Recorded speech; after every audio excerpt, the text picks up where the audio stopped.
Good morning and evening, afternoon, whatever, based on your time zone. My name is Rich, and this is Star Wars Saturdays. Star Wars Saturdays is part of the Gauntlet community. The Gauntlet community is a worldwide group of friends, fans, aficionados of small press, independent, and OSR RPGs. Those are tabletop role-playing games like D&D, but different often. These ones have emotionals in them. Star Wars Saturdays is my living campaign that I've been running for a little over a year now, about a year and 4 months. And every month I choose a new RPG system or a different RPG system, because sometimes there are repeats of systems that were played several months ago. And I think of it like an anthology series. So each month we have a new cast of characters, often brand new players. Sometimes we see characters that will reoccur because, like I said, it's a living campaign, meaning that the things that we create in each story, each RPG system, each series that we play exists within our own canon. Now, the backdrop is that this is taking place in the universe of Star Wars, specifically in the cinematic universe of the original trilogy of movies. We began in the time period between A New Hope and Empire Strikes Back, and over the last year and a few months, we have progressed forward, and we're now very early part of Return of the Jedi. So Return of the Jedi, what has happened so far? Jabba is dead, killed by some freaking like terrorist rebels or something. It's awful because Jabba was a pillar of the community on Tatooine, which brings me to the other thing that I'm doing. We're running Star Wars World. Star Wars World Nebula Edition by Andrew Medeiros, using the Omega Edition combat because I like stats for guns. I'm just terrible that way. That's it. That's literally the only reason I have that excuse, though. It's basically Nebula 0.1 or so. I don't know. But I'm running a module. It's inspired by a module from 1988 put out by West End Games for the Star Wars D6, which was the first RPG system for Star Wars. It's called Tatooine Manhunt. And Tatooine Manhunt, it was actually reprinted in an adventure book. It's quite popular. I don't know. I love it. I have a soft spot in my heart. It was the first Star Wars module that I can remember ever playing. It has a fake Boba Fett. So who doesn't love it? Because real Boba Fett is in a fucking Sarlacc pit. And that's the only curse word that I'll say. But he's in a Sarlacc pit. This is not expanded universe. He does not come out. That belch that the Sarlacc pit did was not him being spit out. He's dead. He's totally dead. And in our world, he's like dead as Dengar. Right, Blaze? You got my back? He's as dead as Dengar. Okay, sorry. So there's my preamble, my friends. Let's quickly recap in the first session. In the first session, the rebel cell tried to meet up with an agent, a rebel agent who had been staying on in undeep cover on the Relentless, a star destroyer that had to come into port at the particular space station. This kind of the last stop before you hit the outer rim. She was murdered by an Imperial officer. And then there was a handover of a data pad and recovered her body. And a noble actually even hired one of the thugs that was working for the Empire, because the Empire, for all their stormtroopers, crawling with stormtroopers, but for some reason, this Imperial officer had a couple of mercs on his side. And now you have one of those mercs on your side, Mil Raji.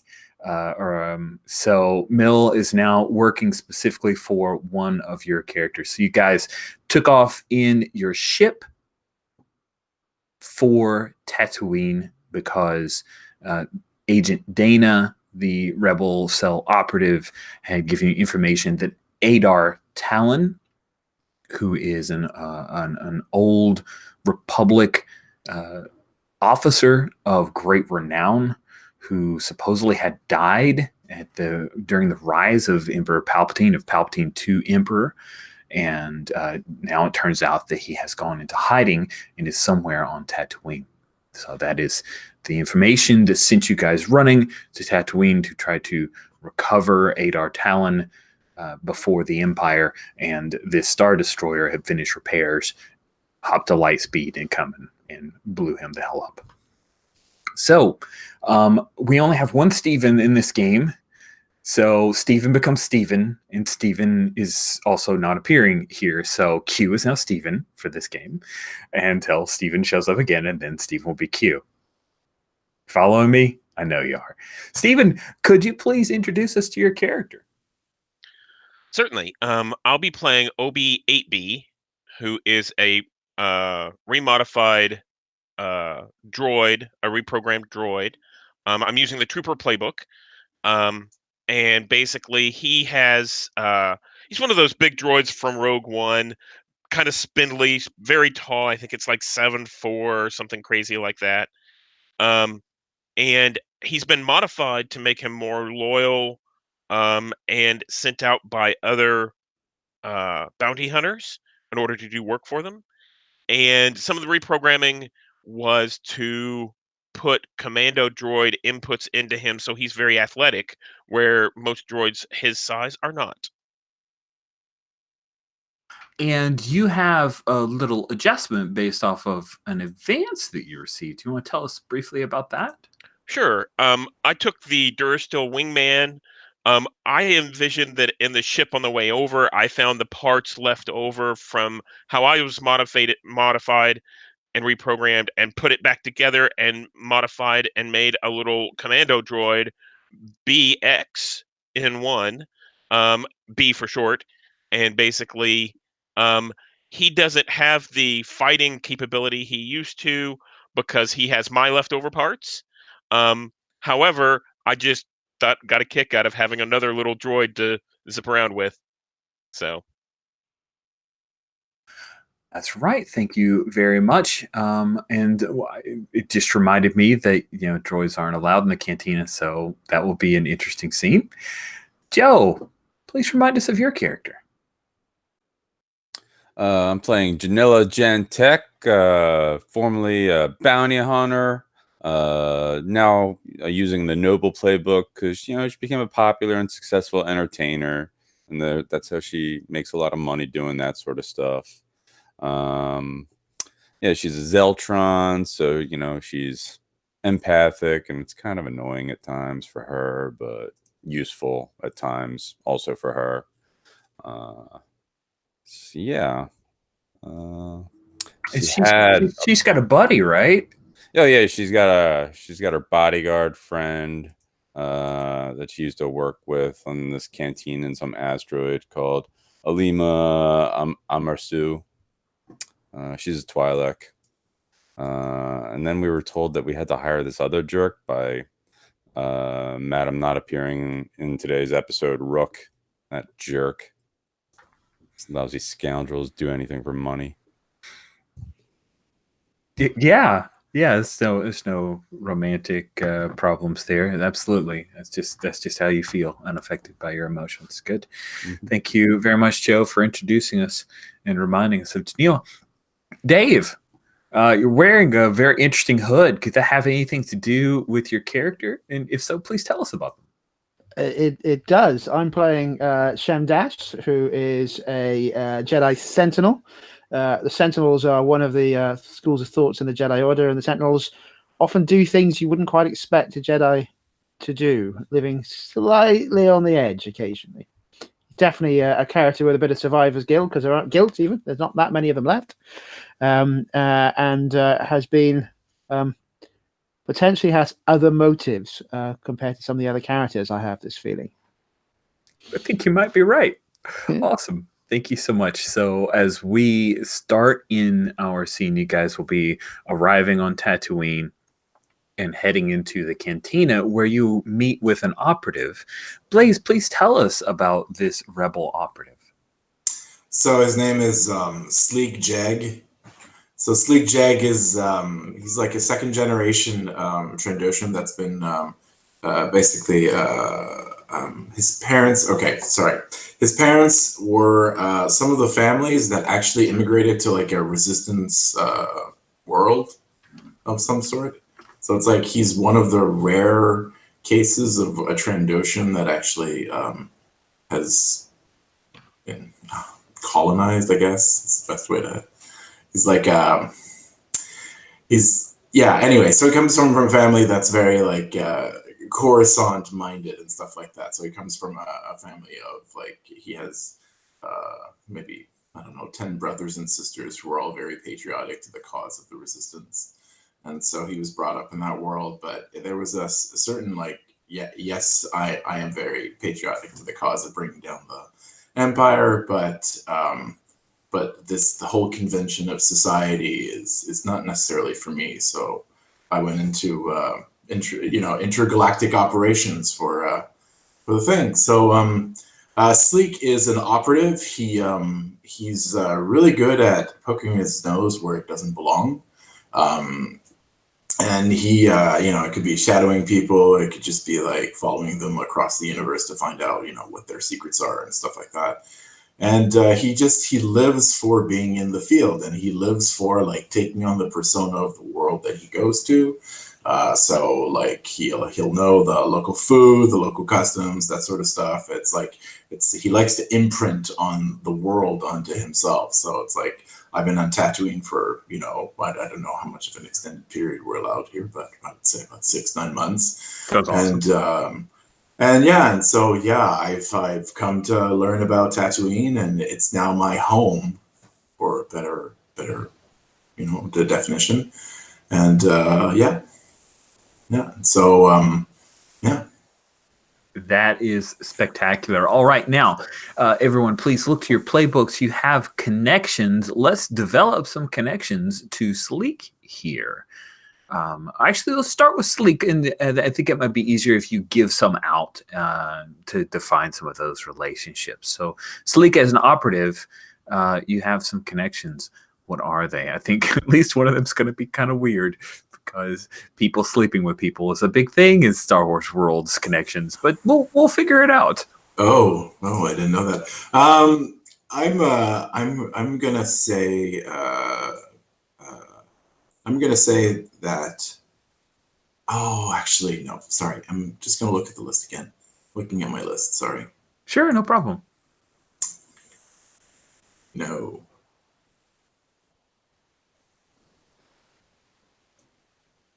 Joe, do you want to work in the untrustworthy, or do you want to go the trustworthy?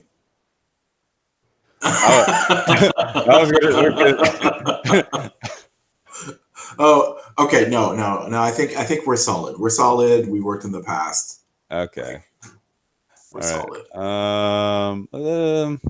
Then I say let's go solid, trustworthy. I mean, the one we could have worked the spec ops job together in the past. That seems plausible. That seems fitting. Yeah. Or you could have been tracking my movements, either or. I don't know.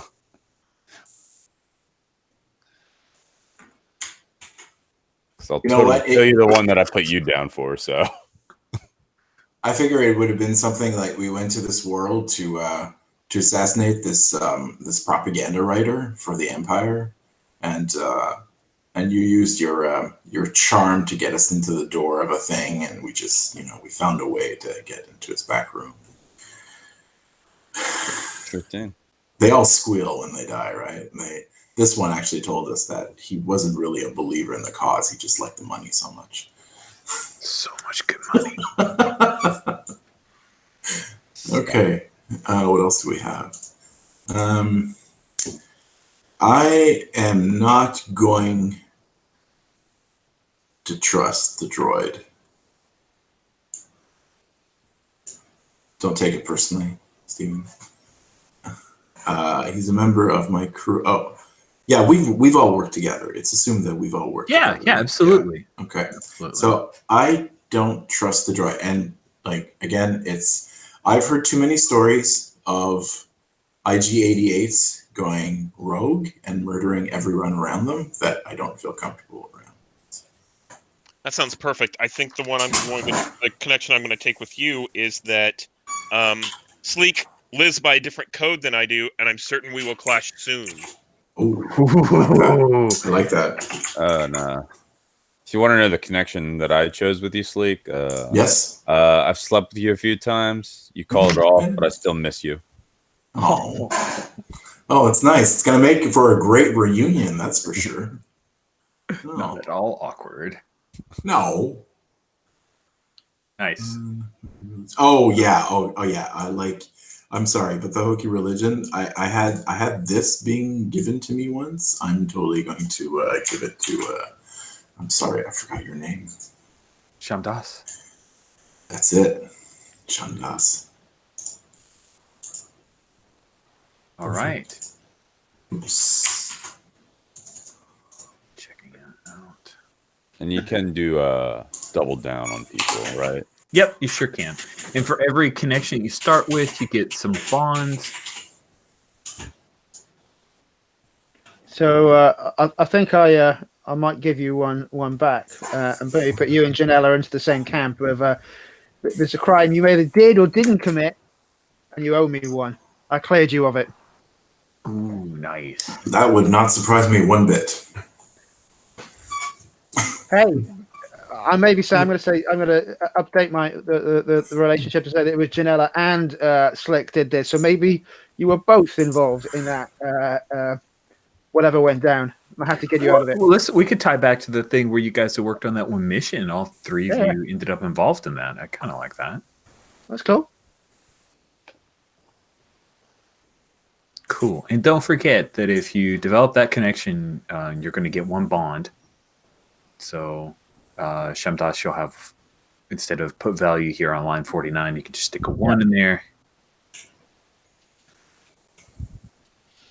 And then, place, if you look down at row 45, for every person you developed a connection with, you'll add 1 to their name. Okay. Perfect. Bonds are super easy to get and establish with folks, and bonds are the teamwork mechanic. So connections are a thing to set up your history, but bonds are how you're going to help people, and you spend them 1 for 1 to help people with their roles.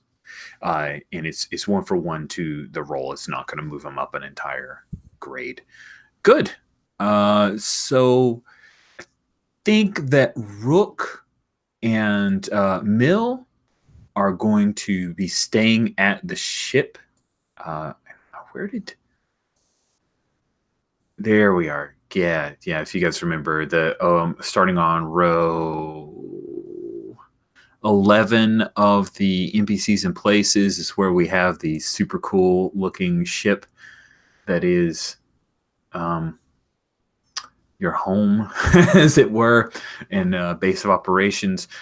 Rook will be staying back at that. I'm going to say that when you guys land, that there's a number of inspections that Rook has to take care of, and Mill sticks behind to keep watch over it. Is that because Mill decides to do that, or Janila, did you, because you're kind of technically paying Mill, did you tell Mill to stick around Rook to make sure she doesn't leave and fly off and leave you? I guess. I'm like, I don't want you. So go leave off with her. I don't care. Oof. Ouch. Okay. You guys have a kind of a sugar mama in Janila, because she's a noble, so we don't normally worry so much about credits, but I'm just imagining that Janila has a pretty decent stash being noble. And is that jive with you? Yeah. Okay, cool. That was a question for me, then yes. Yeah, I didn't use pronouns. I didn't even use names. It's just left it out there. Sorry. Is that for everyone? No, I was very unclear. So, located in the oldest section of Mos Eisley, where old vices still flourish, the Mos Eisley Cantina was one of the first blockhouses in the spaceport. The diverse nature of transportation parked outside barely suggests the assorted clientele. The building lies partially underground to provide some protection from the heat. The dim interior combined with a brilliantly lit entrance gives those within the cantina the distinct advantage of seeing newcomers before they see them. As our crew enters, there's an astonishing variety of beings, and the current influx of visitors to Tatooine makes the cramped facilities even more crowded. And that's one thing that I would imagine that at least Shamdas has been to Tatooine before. The streets are very crowded. Like, it is super busy, and there are a lot of people with blaster carbines, heavy blaster pistols on display. Not much in the way of an Imperial presence at this moment. There is just a small outpost here in Mos Eisley, and historically, the Imperials have been very easily paid off for their presence and their efforts. Now, if you guys go to the NPCs and actually the Mos Eisley tab, I have just unhid a pretty cool thing starting around K3, which is one of the reasons I love this little module, because they have this really cool and detailed map of Mos Eisley Cantina, which I love because it has these little, those little booths, and you can even pick out the booth where Han Solo probably was when he shot Greedo, and etc., etc. Fun stuff. Yes, the Mos Eisley right now, there is, as we discussed before we went live, the Bish music, particular type of space jazz that the people who created it called it jizz music. That is playing. I'm sorry that if that offends you. That's literally what it's called in the Star Wars, so deal with it. Names have weird connotations in different languages, and that was made in a different language, so there you go. As the lot of you are walking in, of course, it's very bright and it's dim down there, so Sleek, you see them coming in, and Obi, you have your companion buddy with you, and the both of you step in. You hear a wee alarm. It is, the tone, a droid detection, and BX looks at you, and you look at him, and there is a portly man behind the bar, and he says, "Droids, we don't serve your kind. Get him out of here." And I think I turn back to the bartender, and then look back at None, and I say, "Get out!" And then I take 2 steps towards the bartender, and what's the bartender look at me like? Yeah, he looks at you like not happy, but also sees that you have very obvious Imperial markings on you, so it's a little less aggressive. And also, you're 7 feet tall, so that's a thing as well. So there's no droids allowed here. I'm gonna step in at this point and try to coax this guy and take a look at him and say, "It's not a droid, it's cyborg. Can you see? You blind?" I think you need to try to change his mind, because I don't see any human parts on that picture. But let's see if you can coax him into buying into the idea of this being a cyborg. It's like Grievous. They're in the inside. Yeah. Exactly. He's got a heart and everything, guys. That makes him human. Okay. Holy crap. Let's clear these dice. There's too many dice for me to make sense of what's what. Wow. Sorry, I was trying to find my color. Whoa. I don't know where I am either. I'm just going to clear it, okay? Okay. That will take the names off as well. I apologize. But we just start fresh. Also, the background for a roll for your party is the cool picture Mos Eisley map as well. So if you need it. Mos Eisley. Whoa! Did I see boxcars? Yay! Oh my! You had like a -8 to your guile, though, right? Yeah, plus 2, I'm afraid. +2. Holy crap! A 14. All right. So you do have to take an advance to get the option for advanced, but a 10 plus is on a 10 plus they play right into your hands. He looks at him and he goes, like Grievous, whatever. Just don't make any trouble. And Yeah, there'll be no trouble, man. Cool. So, Sleek, you see that they have all entered. Do you make your way to them, or do you want to observe them for a little bit? What are you doing? No, I'm gonna make my way to them, and I'm going to like nonchalantly put my arms on Obi and is it Shad over your shoulders, and I'm just like, just walk out with me. Like, there's nothing more unsubtle than what you just did here. So let's just walk away. Come on, guys. Like nothing happened, and I try to escort them out. Okay. So you're just gonna guide these guys, right? Yes, I'm gonna guide these guys out of there. Look, we're in a cantina. All right, No, All right. no. There you go. Okay, cool. Everyone in town knows that we're here now. Well, they know that anyone Imperial droid who claims to be a cyborg's here, but they don't necessarily know you're rebels yet.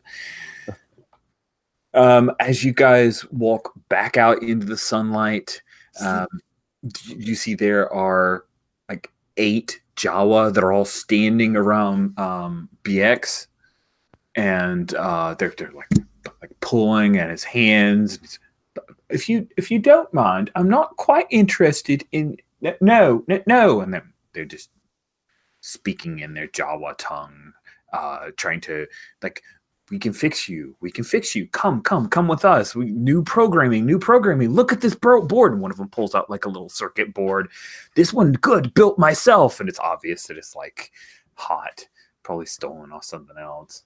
One of them probably has like a little restraining bolt and is reaching up. Like... Yeah, he's like reaching up the restraining bolt. What do you do when you see that, Obi?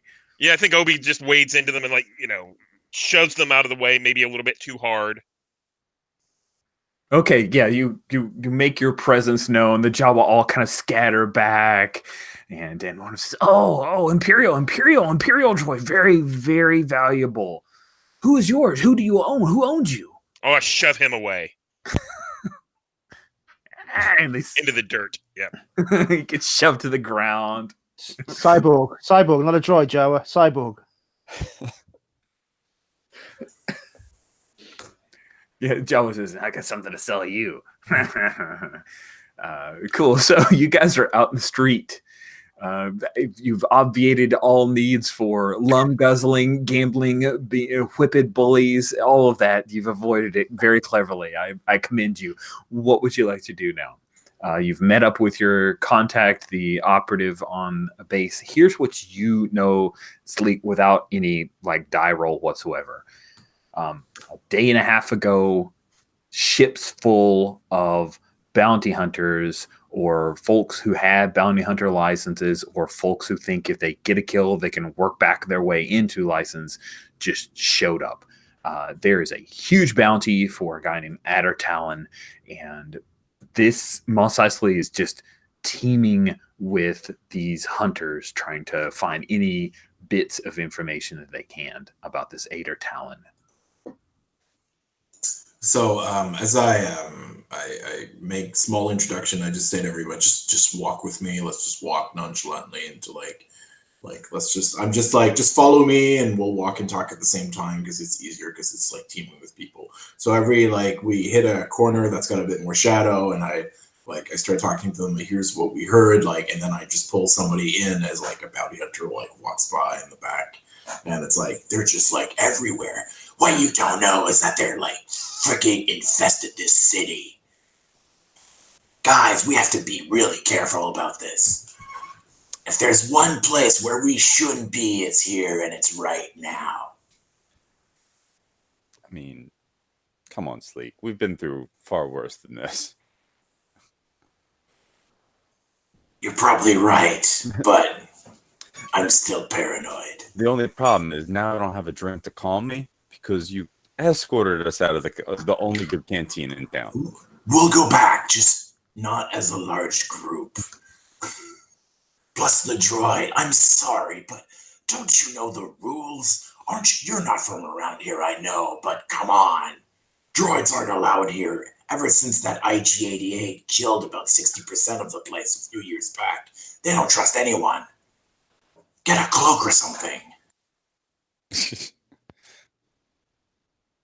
Well, it wouldn't stop the detection system, so.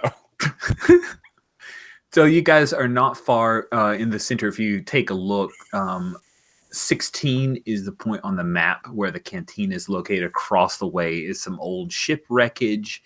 And then the reason that the Jawas are all hanging around is they have a little trader depot just across the central area as well. And so there's a general store, some other spaceports, and that are not far away. So you got a whole Mos Eisley to deal with, and you got to find Adder Talon. So I'm curious, Sham, what are you doing as these folks are arguing and probably moving among the teeming masses? I think as they're doing that, I'm surveying the scene, and we know that ship may be in the spaceport. In fact, actually, while they're having their argument, I'm gonna pull my signature move and head off towards a nearby terminal and see if I can check the ship that came in. I've lost my notes from last time, sorry, but we got the ID of the ship, so I want to know where it is and where it landed. Yeah, you wanted to know the ID of the ship that you found information about before. Man, I can't remember what we named that ship. I feel terrible. Sure. So let's have you. He's going to definitely pay some people off. Since wasn't here, so you're going to have to seek it out a little bit. I think you're snooping around. That's fine. I know people. I think snooping around is fine. So, yeah, I think hood up, wandering around, talking quietly. Odd little credit here and there just to move the conversations along. And let's roll with some guile then.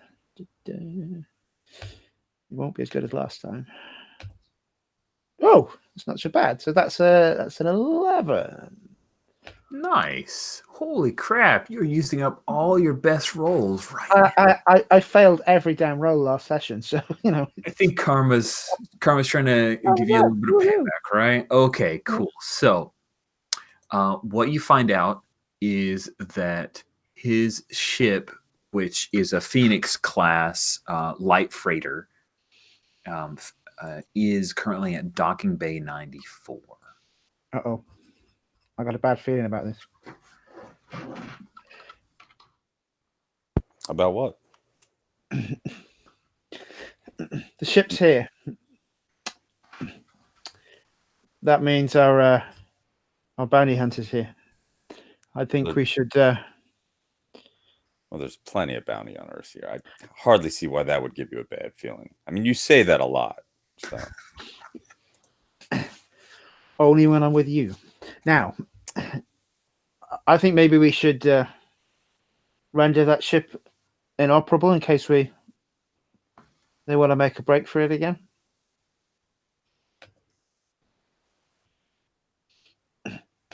So if maybe someone finds the bounty hunter and someone wants to come with me, and we'll see if there's any good parts there.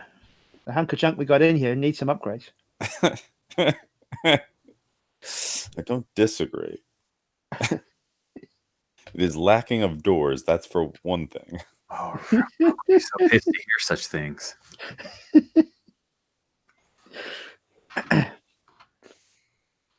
Anyone want to come with me?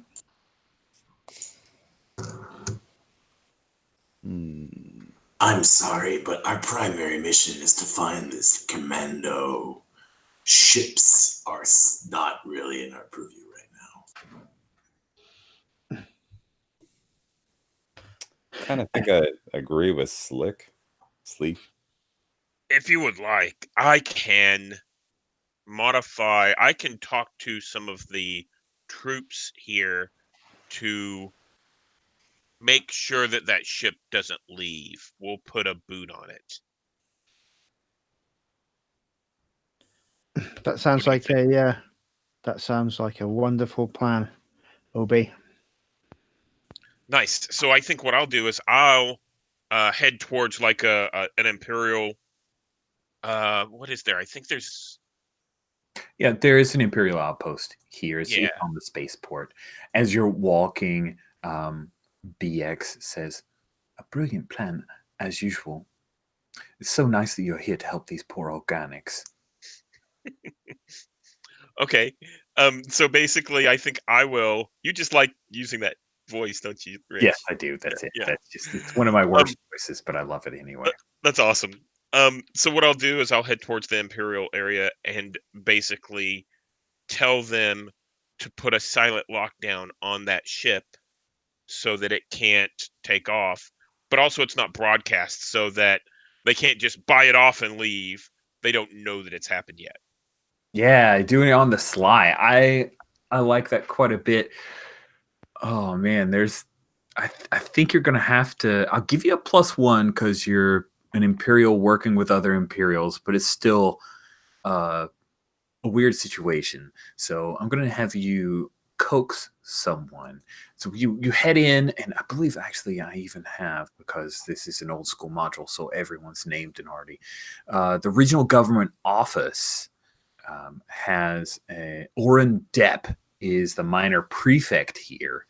He administers land deeds and other bureaucratic necessities from an office here in Mos Eisley, but he ostensibly has the squad of stormtroopers who are still stationed here under his control, and enough contractors to kind of keep things moving in the spaceport. So you come in, Oren Depp is, this toady looking guy. He's like all of his lower teeth have been replaced with some kind of replacement that doesn't, it's like an off color lower teeth. He's human, of course, because he's Imperial.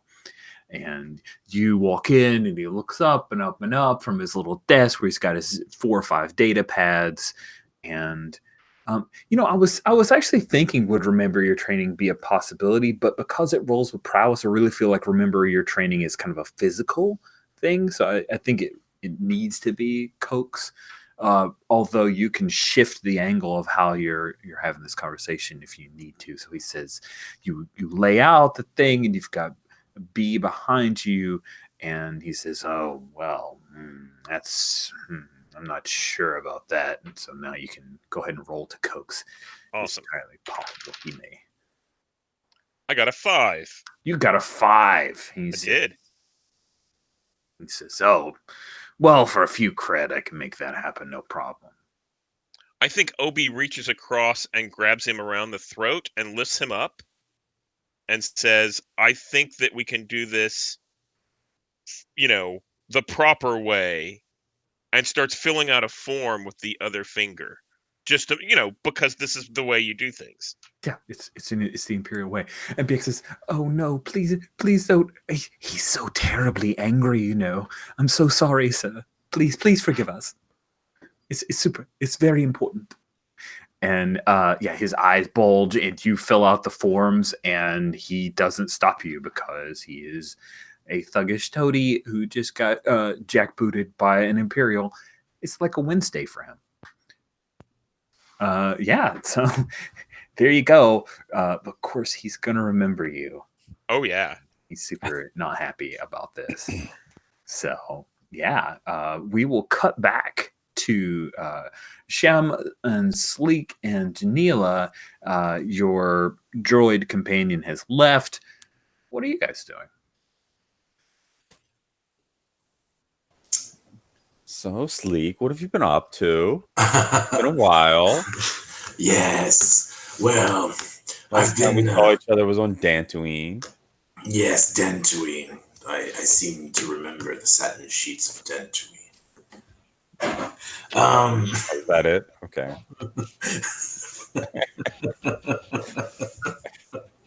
Okay. Shem's just here. Okay. Well, I think the best thing that we could try doing is check down some of the local money lenders and guards for hire or things to see who's been hired to hide our friend. He's hidden away in some basement somewhere. Mos Eisley is really big. Let's set up like the top information broker in town. That sounds good. Do we know who that is, Rich? Or So here's the interesting thing. There are folks who are open about information brokers, but you having been here for a while, you know that there is a Deveronian named Labria who's the most connected amongst the information brokers. His only problem is that he's an alcoholic, so he rolls over information and just burns through his money. So he has some place that's like a hideout, but he's always just walking around on the street.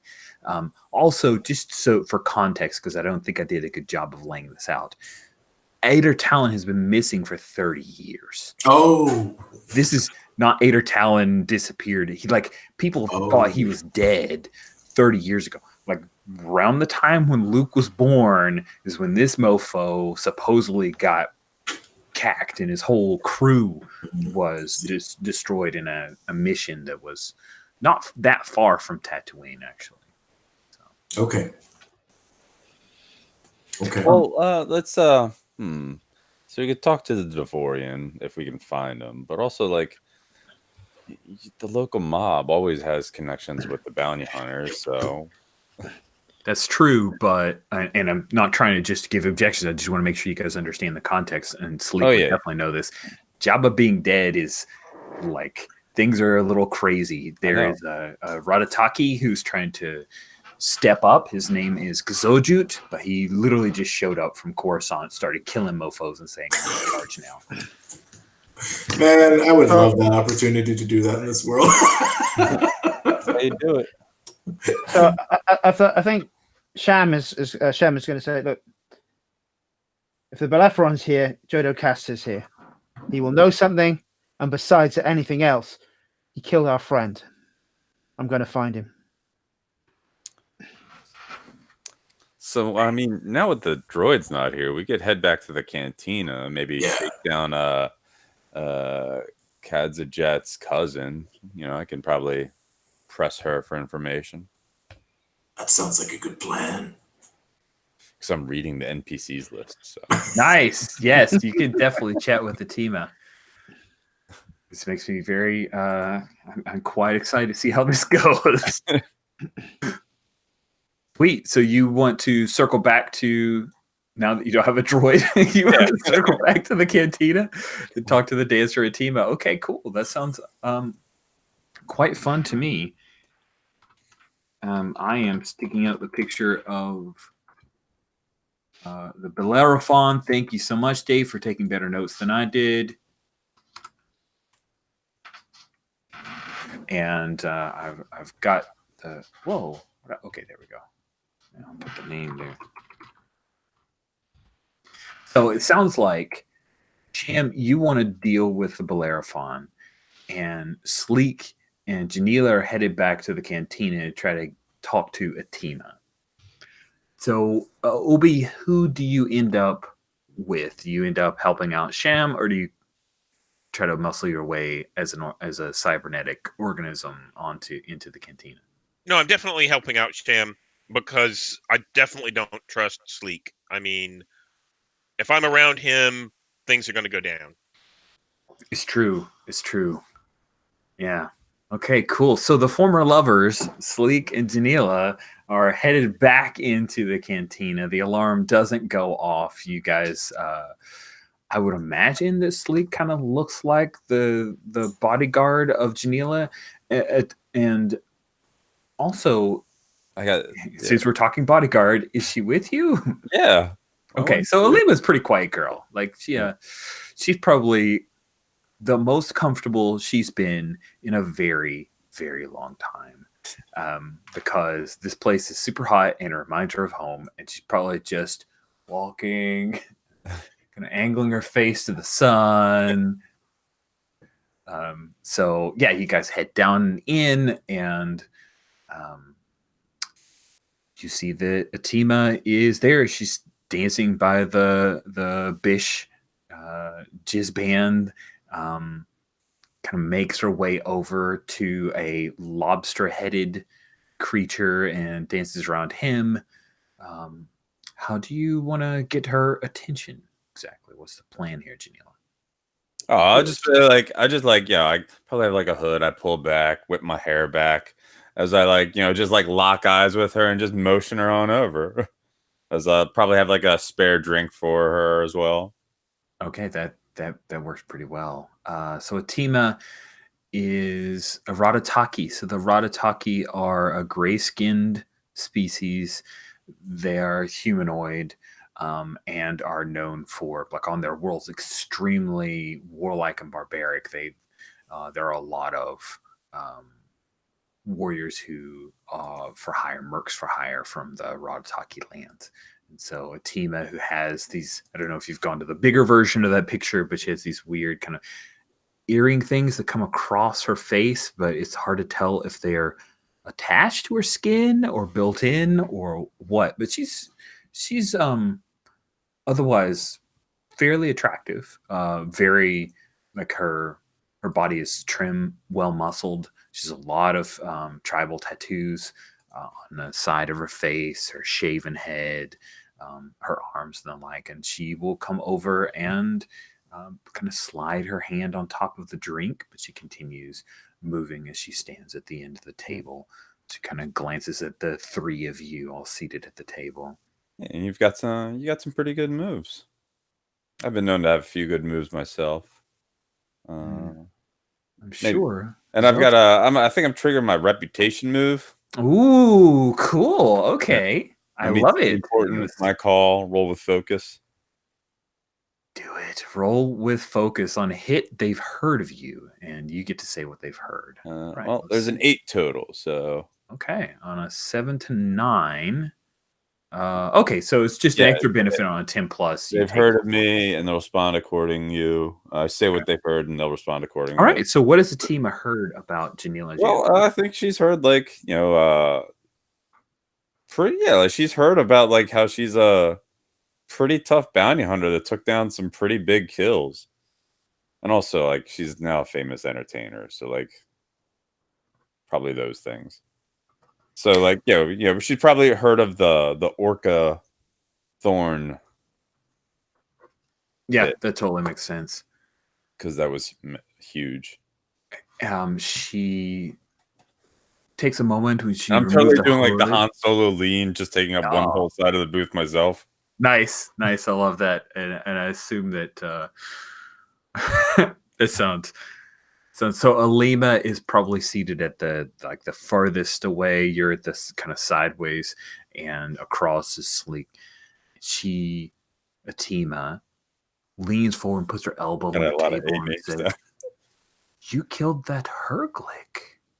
I had some help, but yeah, it's tough. But I like a good challenge. She slides in beside you on the very slim bit of bench that's left. Do you have any scars to show for it? Yeah, she'll like pull up a thing and show off like a scar. She reaches over, pulls her drink, and kind of sips a little bit of it. And may I? She's please. She's definitely gonna be like rubbing that scar. That seems to be, being a Zeltron, that is super turn on for her. Yep. And like totally, yeah, I've heard of some interesting game around here, but perhaps you could introduce me to your cousin. Oh, you've heard of Kazoljut, the new boss in town. Who hasn't? Jabba goes dead, and then everybody's up for grabs, and I don't know. I think maybe we could help each other. We can. She looks over to you, Sleek. I've seen you here before. Are you her local guide? Yes, I provide tourism opportunities and see the local wildlife and stuff. That shirt is terrible. It's a Magnum P. Yeah, it's a Magnum PI. Like I had to make the Magnum PI joke. So she turns back and says, So what do you say, Tima? You scratch my back, I'll rub yours. I'm sure we can work something out. Yes, I'd love to work closely with you. Are you free to go now? I look to the other two. Lima's like, just shrugs like, No, mostly Sleek. Sleek, are you good to go? GDG. yeah, it's like, Oh, this shirt is awesome.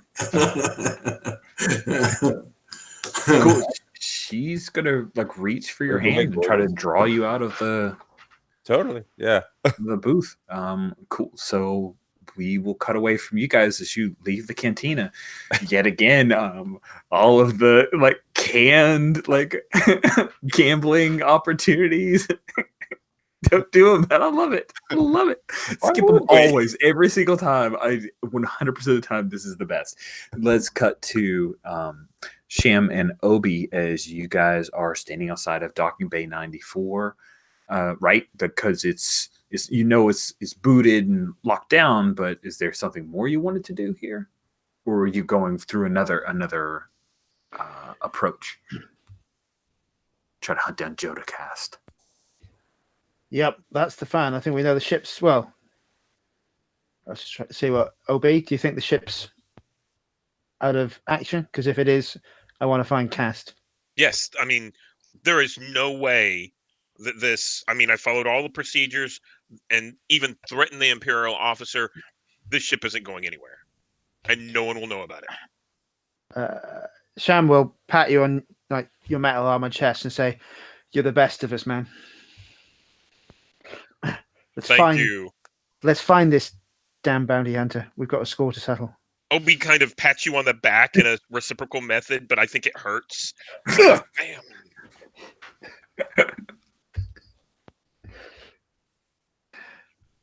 So, Rich, is there anything like a bounty hunters guild or somewhere that jobs might be posted out? Or otherwise, we'll have to find, without getting the droid back into the canteen, we need to. I want to track down and see what I can find to start tracking down where Cass can be. There's definitely a bounty hunter office. It's not much. Like it's not even. It's staffed by a droid.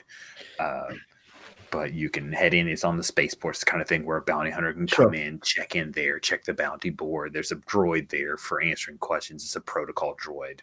I'm kind of imagining it looks like, if you guys remember the silver protocol droid that C-3PO kind of dealt with, that was a little snippy, kind of that way. Oh, I'm sorry. Rich nerded out. Sorry. So you guys head into the bounty hunter office, and you see that there's a couple of display boards showing the different weapons, and you slide in. Well, if you're a bounty hunter, it's a real easy thing. You kind of slide in your ident, and it'll pull up the data pad, and you can look at the bounty board. There's a droid there for folks who have questions, and I am here in case you have questions, or if you wish to purchase a bounty hunter license, which you need in order to access the bounty hunter board. We do have a large array of weapons, all of which are allowed here on Tatooine, a very free and open society. How may I assist you, gentle beings? Hi. I'm looking for my old friend. His name's Jada Cass. We used to run together back in the early days. We were on Tatooine together, and I noticed the Belephron's here, so he must be in town. Any way I can get in contact with him?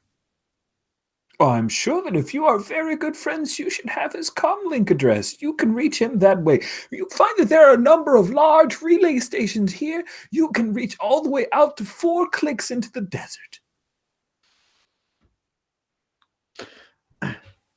Yeah, unfortunately, my comlink was stolen by a Jawa, and all of my links with it. So you know what those damn Jawas are like. So why can't you help me out?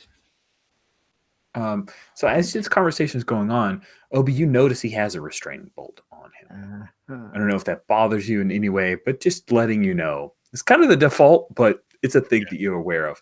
So I think you're trying to coax a little bit of information out of him. Yep. So let's see how that goes.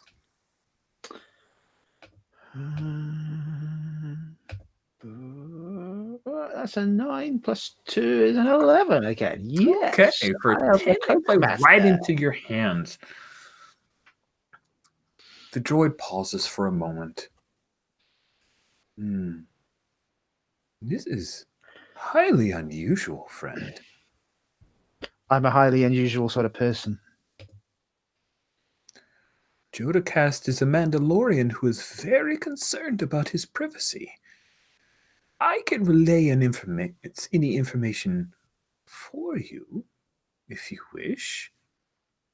Or perhaps you would like to purchase a comlink, and I will input the information that you require into it. Sure. How much is a comlink? Oh, 100 credits. But this one, it has a repeated frequency. It's very private. Sounds like a bargain. I've got 2 cred down. Does that mean 200 cred?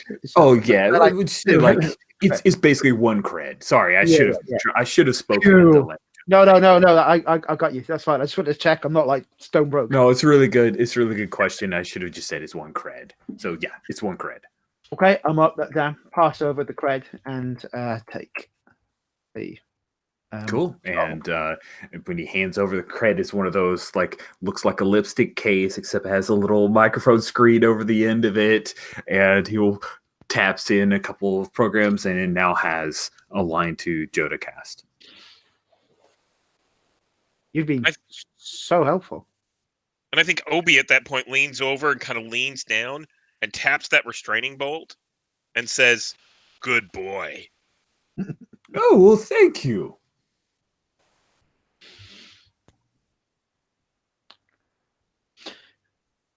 Well, I think the next thing is to try and find him and see if we can track. If we've got his comm signature, I think I'd be looking to track him from there. But I'm happy triangulation, huh? We're gonna do a little bit of work. All right, cool. So let's have you snoop around, and it sounds like it might be best if you do a bit of snooping around with your buddy helping out. So.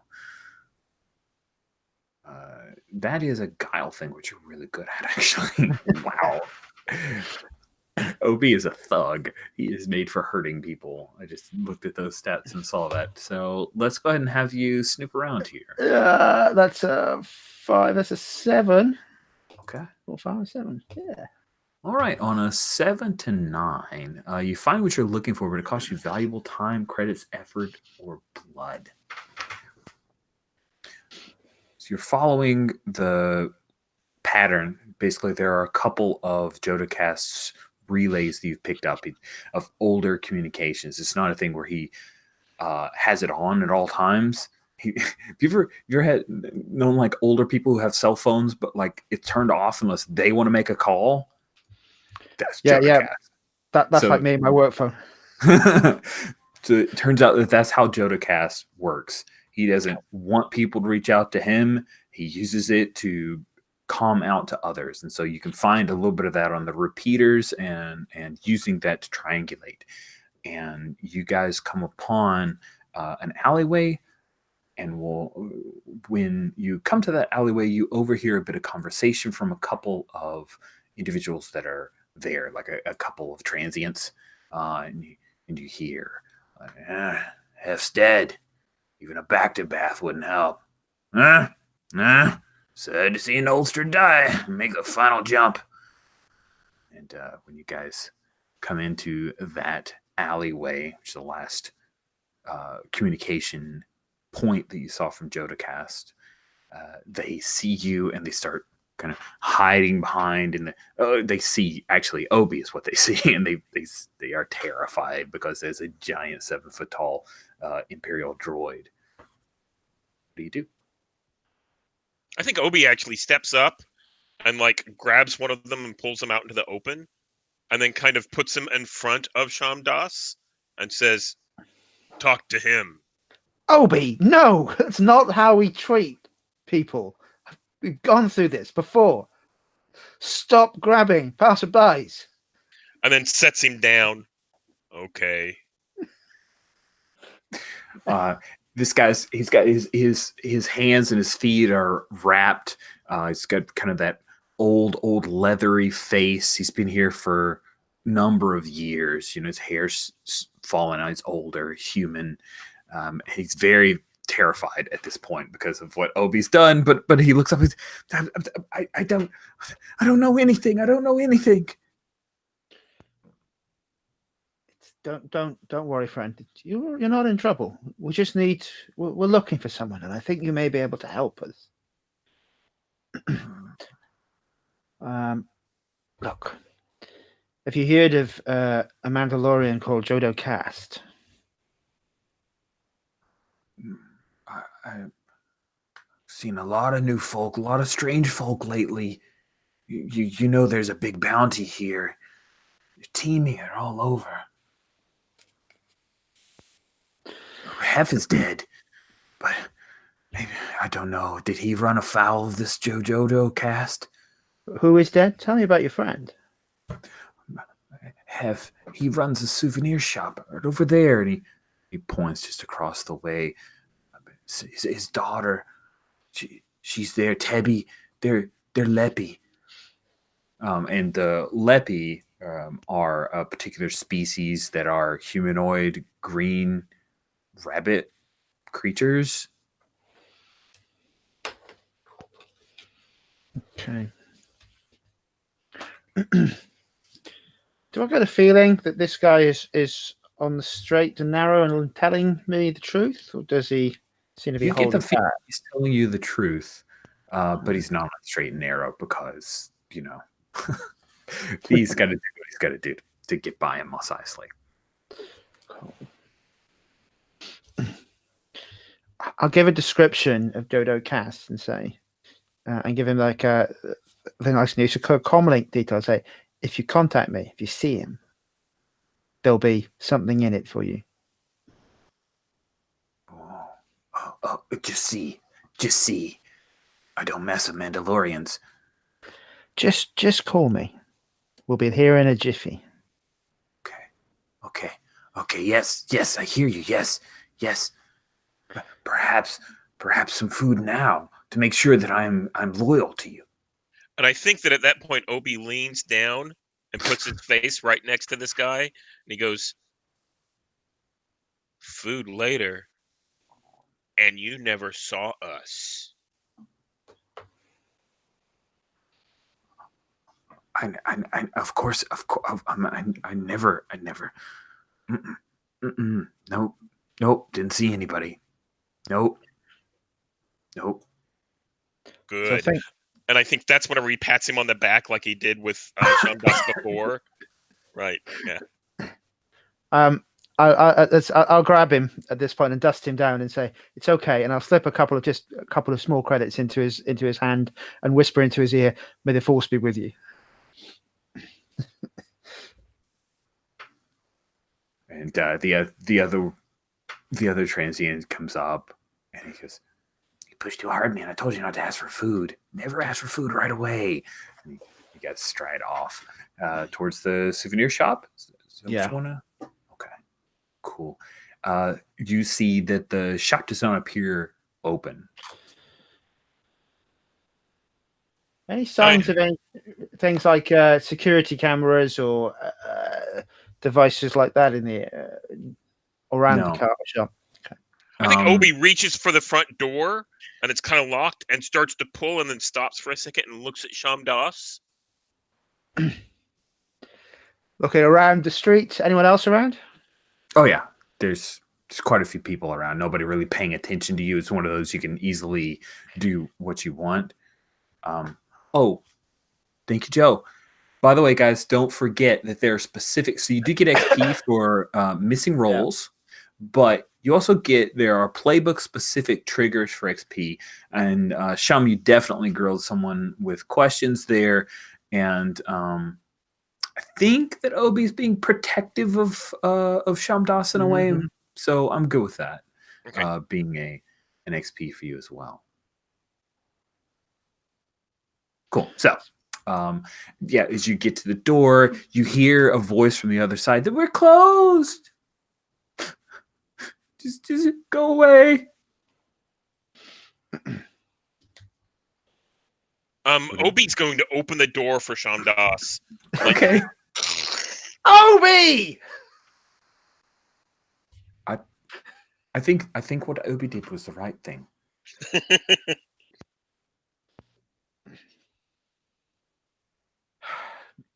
You see that there is a Leppy. She's there. She's little short. She's like 5.5 foot tall, but with the ears, she's like almost 6. And she kind of hunkers down. No, please, no. I paid my protection money this month. I'll push back my hood at this point and arms out and say, "Sorry, my friend is over eager." Obi also, puts his arms out and kind of hunches down. Obi, fix the door. And I think this broken door kind of, he puts it back into place and it makes this scraping sound. Oh, don't worry. I'll take care of that for you, Obi. You can see he starts working on it and trying to fix the door. If you're not here for Kazoju, then why are you here? I was talking to some friends across the street, and they said someone important to you may have. I am understanding correctly, right, Rich? That Hef was the souvenir shop owner. Yeah. Yes, and this is his daughter. Yeah. But what was her name? Sorry. Tebby. I'll put it in NPCs, but I'll type it in chat. No, wait. I'll just put it in here. So your notes are better than mine. Yeah. So Tebby, my name is Shamdas. Something happened to your friend. It may have happened to it by someone I'm looking for. The name is Jodo Cast. Do you know them? Have you heard that name before? And then tell me what happened to your father. We're here to help.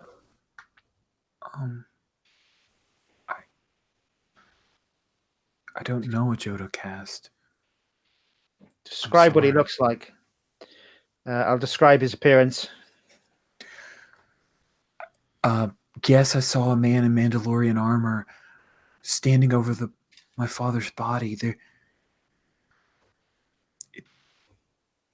He hurt him before. And then there was a dart, and she will reach, she kind of pulls out this little box. She opens it up and she pulls out a little dart, and it looks exactly like the dart the agent Dare was poisoned with. Do you know? That sounds like Cast. Do you know what could it possibly have wanted with your father? A souvenir. I look around at what the hell's in a souvenir shop in Tatooine intrigues me anyway. But I look at I love that this module says there's a souvenir shop. Like, who buys souvenirs at Mos Eisley? So there's like this hula twillick. There's like I survived Mos Eisley. There's like this pin that's got a Togruta girl on it, and like if you turn it upside down, or maybe her top goes away, I don't know. And there's like a male Togruta as well, same deal. Like there's like hubcaps and shit. Like the souvenirs are basically as the junk shop. And the clearance section. In the clearance section, there's like Jabba the Hutt, like little figurines. Yes, like Jabba the Hutt bumper stickers and shit. Oh, I love it. There's one of like there's like a tire flap that looks like a hut. It's all on Must Go now. I'm gonna look at the build your own pod racer kits and go, wow, I built those as a kid. They were great. Build your own pod racer kit. I love it. And then look at her and say,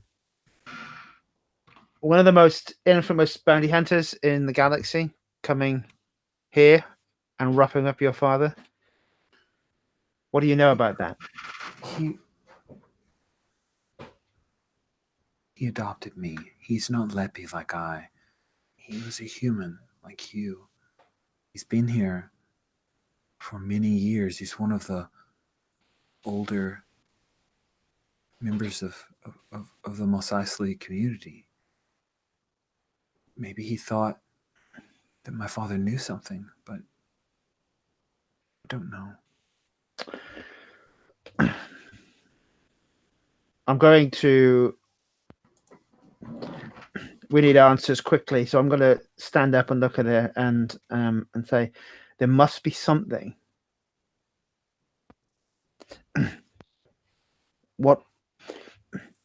Who else did your father associate with? What would he have had in contact with the bounty hunters? Who was it you were paying protection to? Oh, I'm happy to roll my. Yeah, trust your instinct. Trust your feelings. I'm going to go for my skills interrogator. I think. Oh, yeah. Do that. Power move, or Jedi spy. If I want to find this guy, and I can find someone I'm looking for, whichever you'd like me to go. I think I'm looking. Whether I need more info or I can start tracking down this guy. Yeah, let's do the interrogator. I think that sounds fun. We'll do some of that, and let's see if the dice behave as well as it has so far. Ho! That's another 6. What? I can't wait till you guys get to combat and you start boning every single roll. Just saying. All right, sweet. So with boxcars, you max it out. You get to ask quite a few questions there. You get to ask 2 questions. Mm-hmm.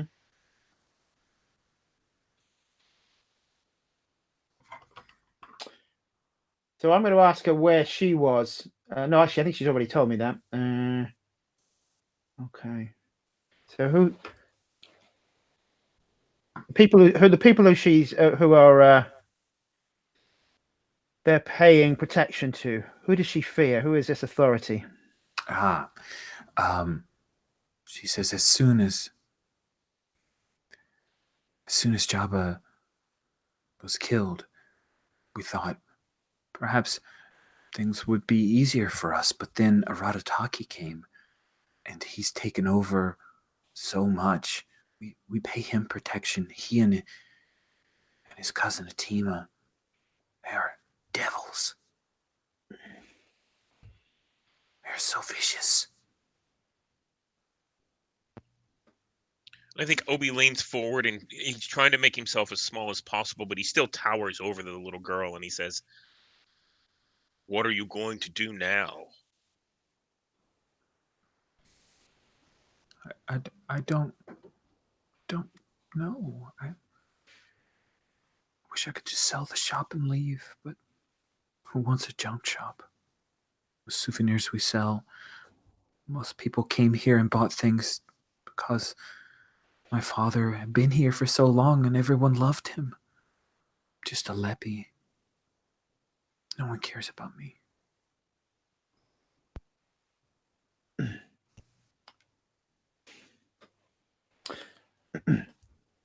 I look at her and say, "Are you sure you don't stand to gain from any insurance that your father may have had?" Insurance? Oh, you must be from the core worlds.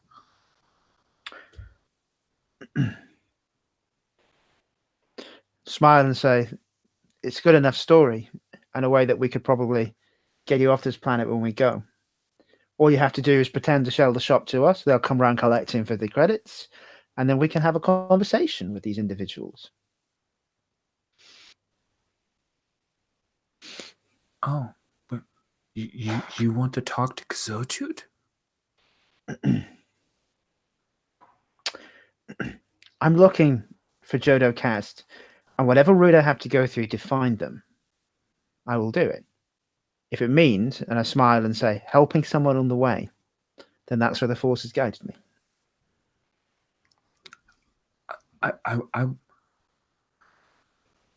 will get Kazojut here if that will help. Oh, I think that will help a lot. Obi, you're allowed to rip the arms off these ones. Oh. And I think Obi leans down and says, we have to make sure that you're in a safe place. Is there a back room? She seems really worried about telling you about any safe place that she has, but says, uh-huh. I will check to see that it is safe enough. And I think that's good. Yeah. Okay, cool. That's good. Let's cut away from you guys, and we will, if you're looking at the roll for your party link, you can see that there is a place called Jabba's Townhouse. And as you guys leave area 16, you're headed down to 13. That is where Atima is taking the two of you. And she is like all over you until you say stop. There, Janila. Like she kind of has one arm around your back, like, and it's slipped around to your side, and it just keeps rubbing that scar. And Understandable. Before you guys left, she actually strapped on a holster and has a heavy blaster pistol, which looks a little odd for the fact that she's wearing kind of Princess Leia slave outfit, except dancer outfit. Yeah, very dancer outfit, but it's got the two veil. I don't know what those are called, but like the two strips of cloth on the front and back that come down about to her knees. And Alima just kind of trails behind you guys, keeping eyes on things. One of the things that you notice, Sleek, as you guys are making your way towards Jabba's townhouse is she's like a knife that just cuts through things. Like people move and give her a wide berth. Yeah. So you guys are headed towards Jabba's townhouse. And Tima even says, this place used to be where Jabba would put up people that worked well for him, but my cousin's taken it over. It's where I stay. Staying here in Mos Eisley, huh? Well, his palace. There's still people who are picking over that and trying to get all of the good loot, but this is where it's happening. I suppose. I don't know. I think more people would respect your cousin should he manage to have some help taking over the palace. Are you? I have friends that might be able to help, provided that he can help us. Is that part of what you were showing him, Trandoshan? I guess you could say that. Word to the wise, Janila. Trandoshans are terrible guides.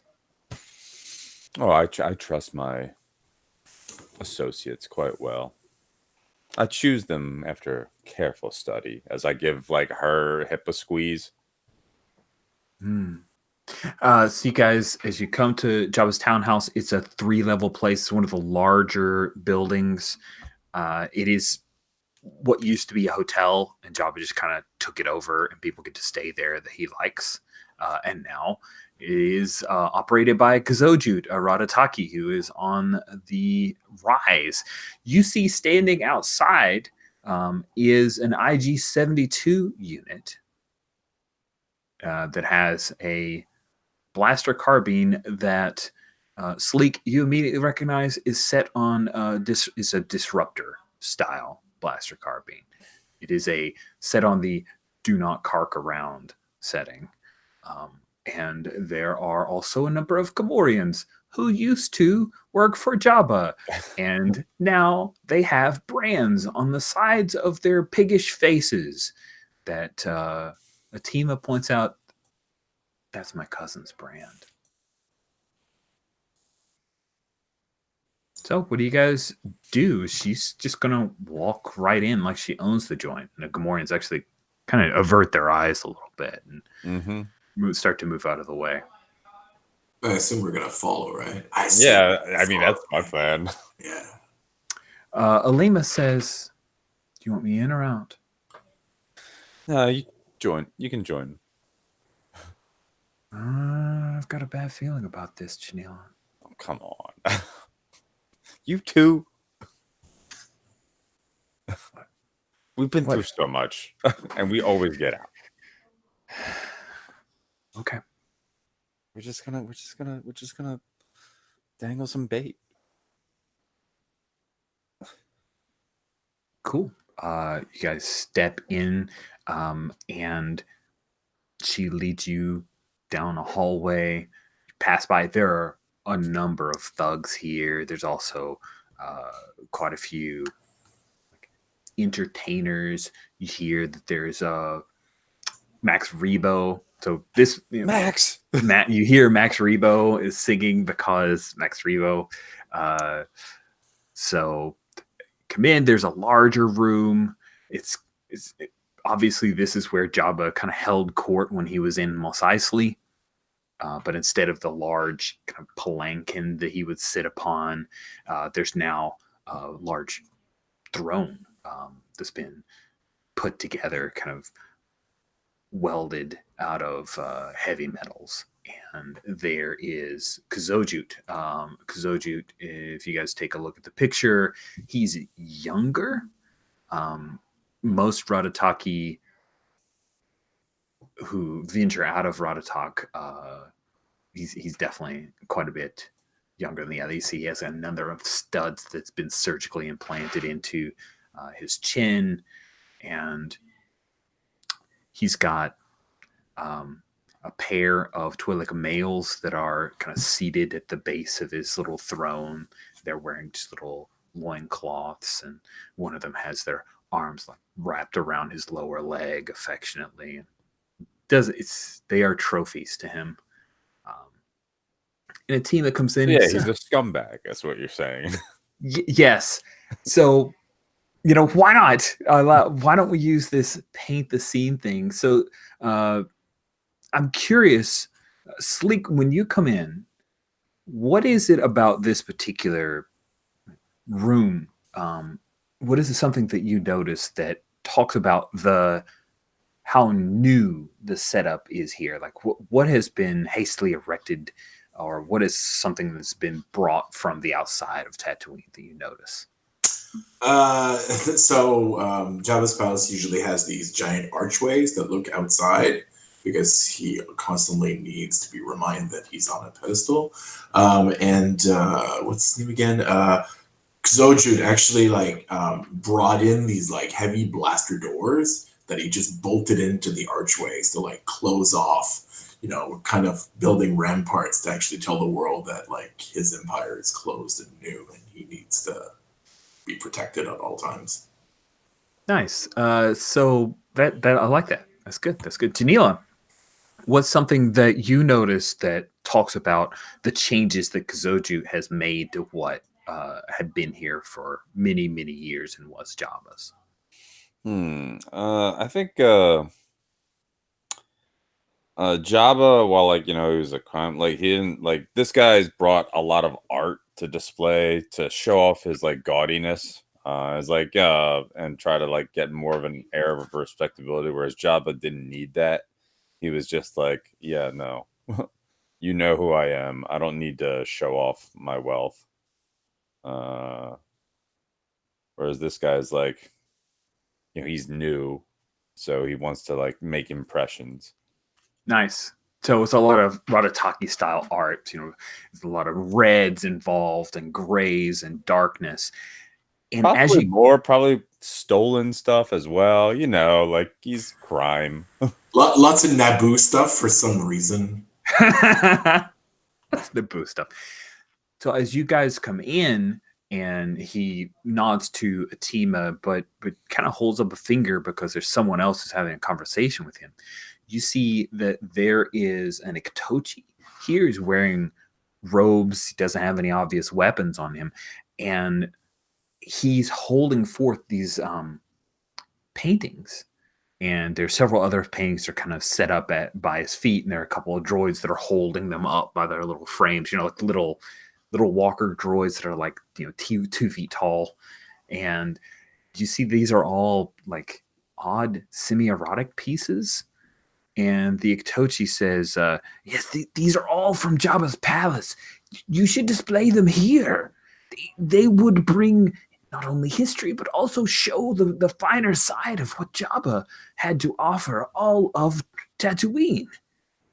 And Kazojit says, I want to speak up, basically. I was like, well, you can see, like, just from his like non-verbals and you being a Zeltron, he's like, does not give 2 shits about this. But what do you do when you look, as stimulating as they may be, that would just remind people of the failure that was. You wouldn't want Katoji to be compared to the failure of a slug, would you?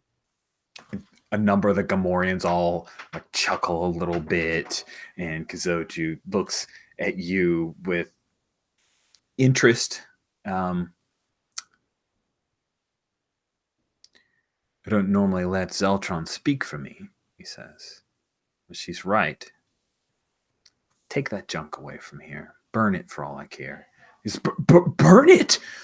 But this is worth hundreds of credits. No. I'm sure there will be someone else. He says, no. There will not be someone else. I don't want these memories of the slug and his failure to taint Mos Eisley. I'll take this off of your hands, and you get to live. And the Iktochi says, but it was great cost for me to filch this from Jabba's palace. He says, paid for it. You're alive? Seems like a fair deal. Leave the pieces here. I may need to have an open fire pit at some point.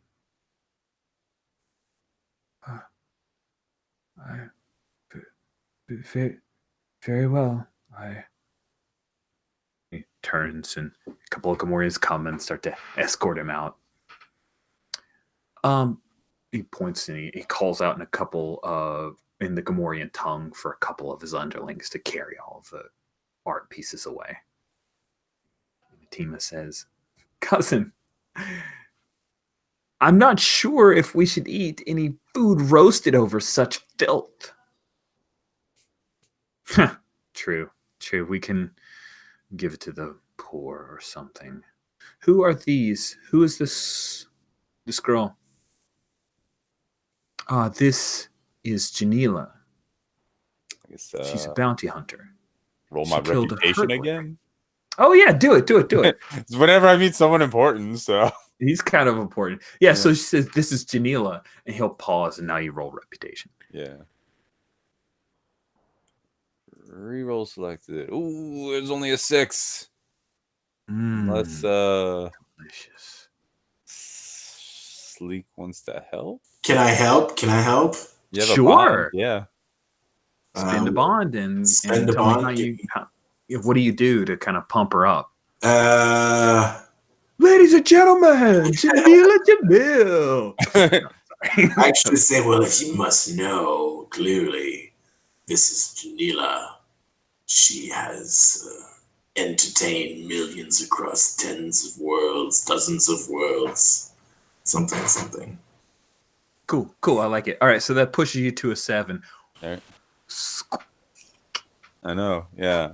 So yeah, I'm basically what I get to. They've heard of me, and I say what they've heard. Obviously, he's he knows that I've entertained millions, but that means he knows that like I've made close connections with many powerful people throughout my travels.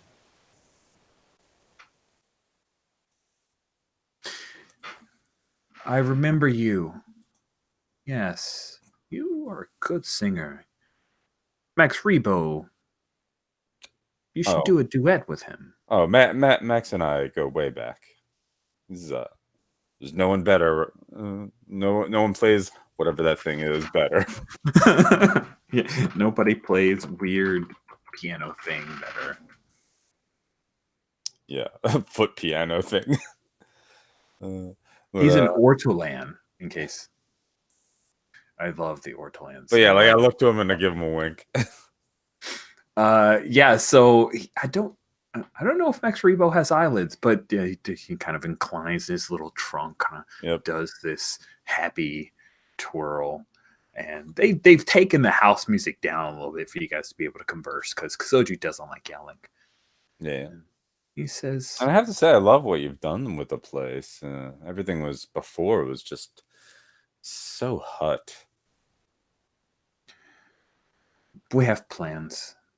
But I know. I was talking with a team, and perhaps I could help you with some plans and improving your foothold here in return for some help of your own.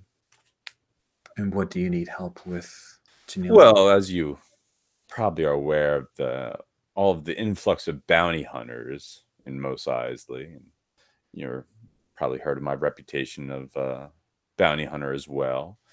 I don't like others beating me to the punch, so I thought it best to go with the person with the biggest foothold. Maybe get some help with you, and then I can help you solidify your status here. A team was talking about how the palace is just too overrun and battled for, but what better way to let everyone on Tatooine know that you are the new man in charge than completely taking over all of Jabba's assets? Are you asking for help trying to find aid or talent, or are you offering to clear out Jabba's palace? I'm confused, Janila. Both. We're businessmen, aren't we? Nothing's granted nothing's given freely. This is something you want to broadcast on the Holonet, I assume? More of your exploits? No. I mean, well, if you want me to brag about helping you talk about the new boss on Tatooine, well, that can be arranged. Sleek! We haven't worked together before. We've been here for a while. What's your involvement with Janila and her Twi'lek friend? My involvement is I show them around, I make sure that no one touches the merchandise, and I offer transportation. Interesting. Well, the man I have working the job prefers to work alone, but I'll reach out to him. You see, this is an Imperial bounty, and of course, I don't wish to stop the flow of the Bounty Hunter Guild. I am a fine, upstanding Imperial citizen. Of course. I've still got my credentials, so you wouldn't be impeding. Good. I'll get in contact with my man. I'll need to send someone after him. He's difficult to track down. Interesting for a bounty hunter, but he gets the job done. I'll make sure the two of you work together. Well, like I said, your man doesn't like to work alone. I don't like to share the credit. Oh. I think that's something you'll need to work out with Joda, Cass. And if I recall correctly from your hunt of the Herglick, you had partners then. I'm sure you can pull this off. Got faith in you, Janila. Do you remember their names? No.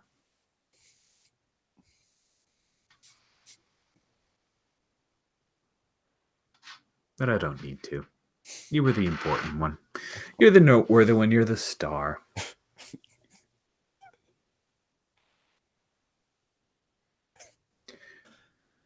And Atima will say, oh, now that you two are done with business, maybe I could show you where I stay. That would be wonderful. That would be lovely. Cool. And Atima is going to look back at you, Sleek, and say, I don't think you need to guide her where I'm taking her. I see. Okay, I'll make my way out then. Alima says, are you good? Do you want me to come guard you or whatever? Well, I look to Atima. Does it's I don't mind an audience. all right then? Alima does it like you can get it. She'll do it, but it's like her job because she. I look to Alima, and we've got like a bond. Like, do you want to be here or not? Alima's not super Yeah, interested. no, you can go off. Okay. Maybe Are you sure you'll be connect with safe? the others. She'll kind of she communicates with you because the Twi'lek, they're Leku, Yeah, they have a little bit of a secret language. So she's talking out loud, but she's speaking with you through that Twi'lek sign language of like, do you feel safe? I will come with you if you do not feel safe. No, I feel safe because I'm very confident. Cool. All right. So we will take our mid-game, like past mid-game. I apologize. This seemed longer than I anticipated. So we'll take our break. It's 9 minutes till. Let's just meet at the top of the hour, and then we'll burn out for the last hour and have some fun. Okay? Sounds good.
Hey, Rich, did you add in a picture for Tebby? I did, but I don't love it. It was just one that somebody else had linked. Yeah, that was me. I looked around and found another picture Oh, that I like where? better. Yeah, just copy it onto F9 and that picture will show up.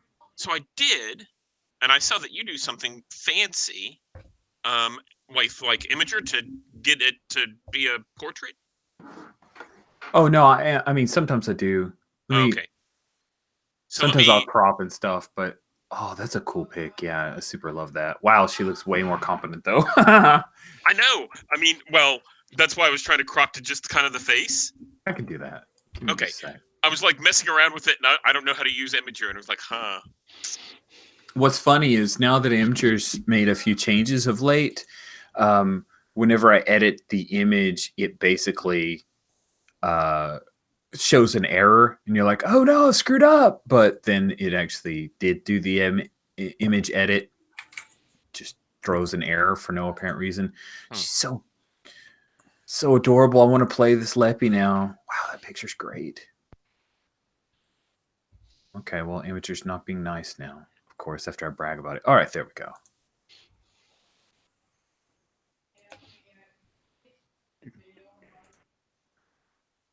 All right, I'll throw that new one in. There we go. That's pretty awesome. That's a cool pick. We can make her that confident. That's what we've got to do. This is like the game of picking up new NPCs. I've never seen this many NPCs in a Star Wars game. It's like taxing my brain. I was like, you hire this bounty hunter. I'm like, I don't want them. I do like Mill though. She's so funny to me. Go get a door. No. Mill's like she's that guest that overstays her welcome. Like she's totally that. But so I'm reckoning this like a free coffee card if you get enough people subscribed into the Rebellion. So we just need a few more in, and then we're done. Off to Starbucks for a free coffee. It's like Foursquare. You get a certain number of check-ins, and now you're the king of rebels in Tatooine. At some point, you just need to have a warehouse fire and take out all the NPCs. Yes, the Urban Shadows solution. Welcome back, everybody. We're at the hour. I think it might be cool to have some folks meet up together. Might be good. Is that okay? Yeah. Sure. All right. So let's jump to our next scene. And if Janila is done with her time with Atima, you can be there. That's A-okay with me. I'm imagining that Atima's room is underground because she's Ratataki and wants it where it's cooler. But yeah. So where is it you guys want to meet since the canteen is off limits for cyborgs? I mean, droids and stuff. So whereas Tebby managed to get us the crime bosses, as she Great question. So are they coming to us? Okay, let me think for a moment. So at Second Twilight, she's put the word out with a runner that she has a buyer and wishes to sell her shop.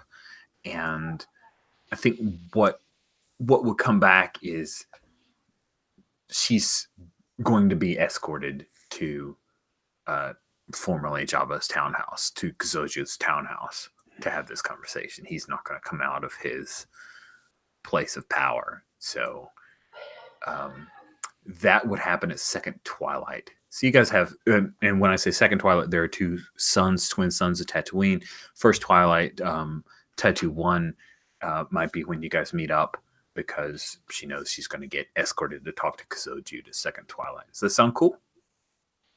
That sounds good. Sounds good. And we could actually put out the word to the others that we could meet at the souvenir shop. Oh, yeah, there you go. You guys meet at the souvenir shop. Great. Because now I get to hear from Janila, what is the terrible souvenir that you find as you're standing in the souvenir shop that you can't believe that they sell that here most nicely. Oh, geez. There are Janila bobbleheads. I'm taking that right now. Janila bobblehead. All right. Jeez.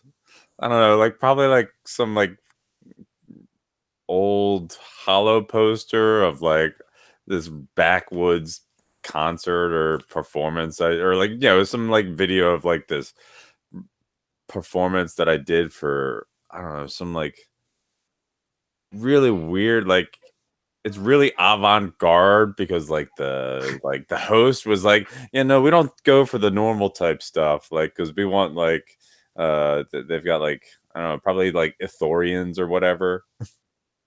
Okay, cool. So it's like some underwater thing or whatever those underwater people are like. I'm like, okay, this is.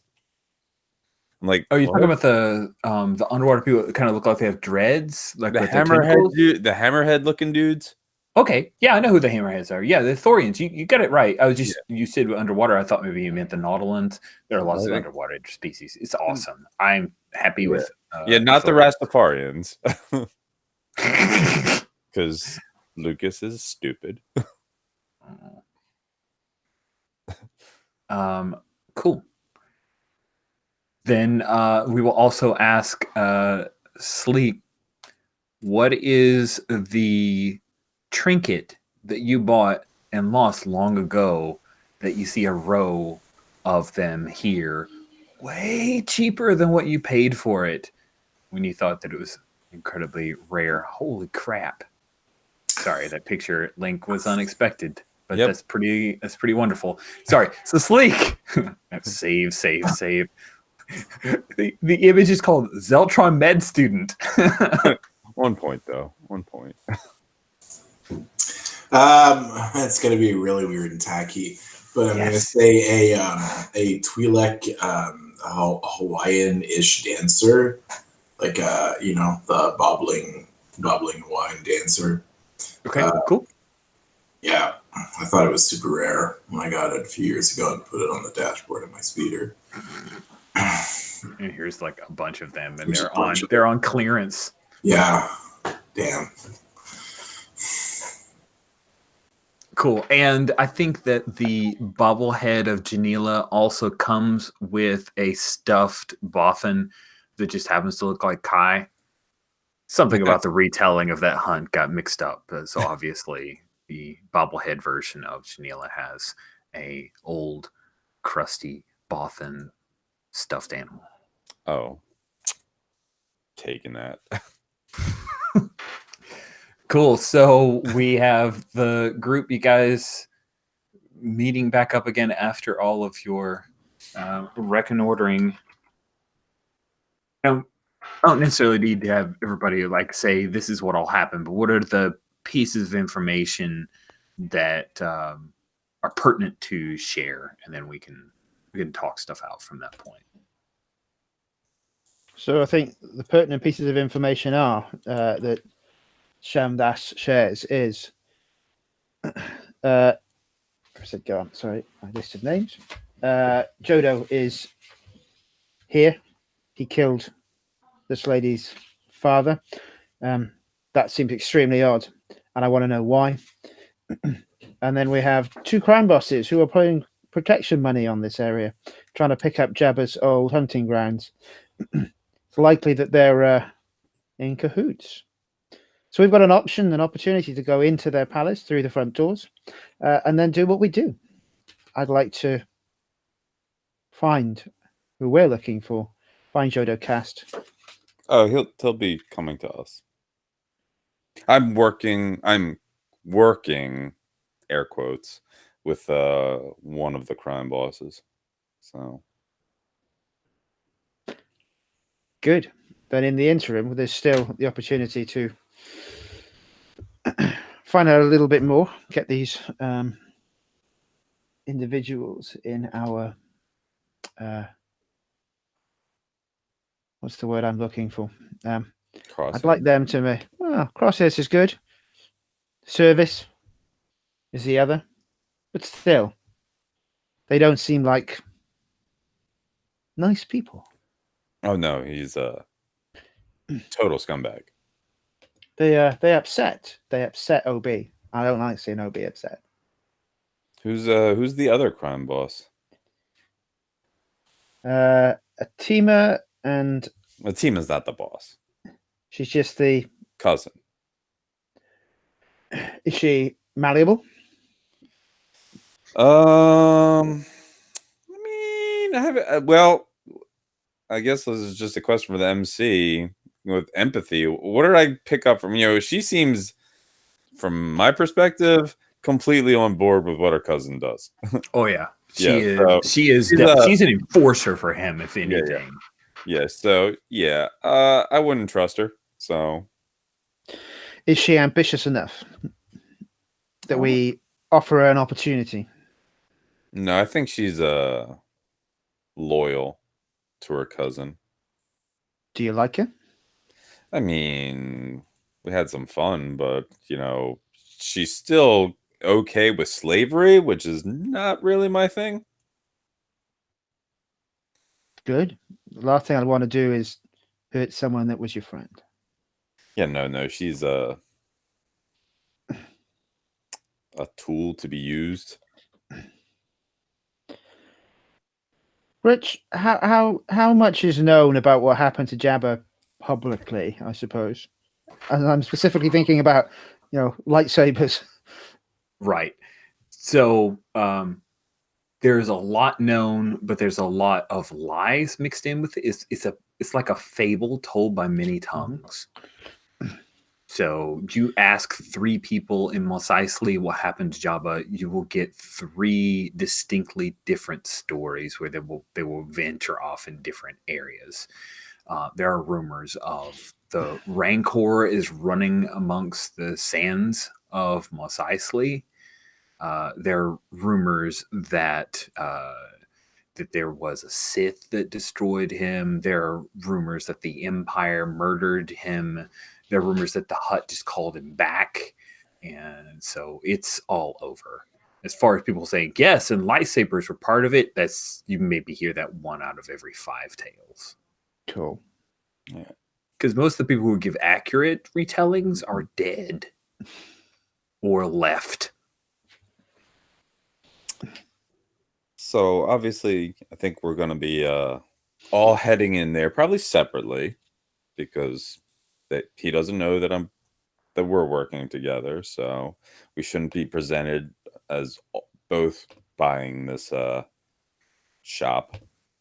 But when we're in there, then I can reach out to some friends, maybe set up some other plants in his townhouse, maybe some turncoats, because this guy's a piece of shit. And I'm pretty sure some of the Gamorreans that he branded wouldn't mind not working for him. That's good. So I want to use my when I reach out to my influential friends for a favor.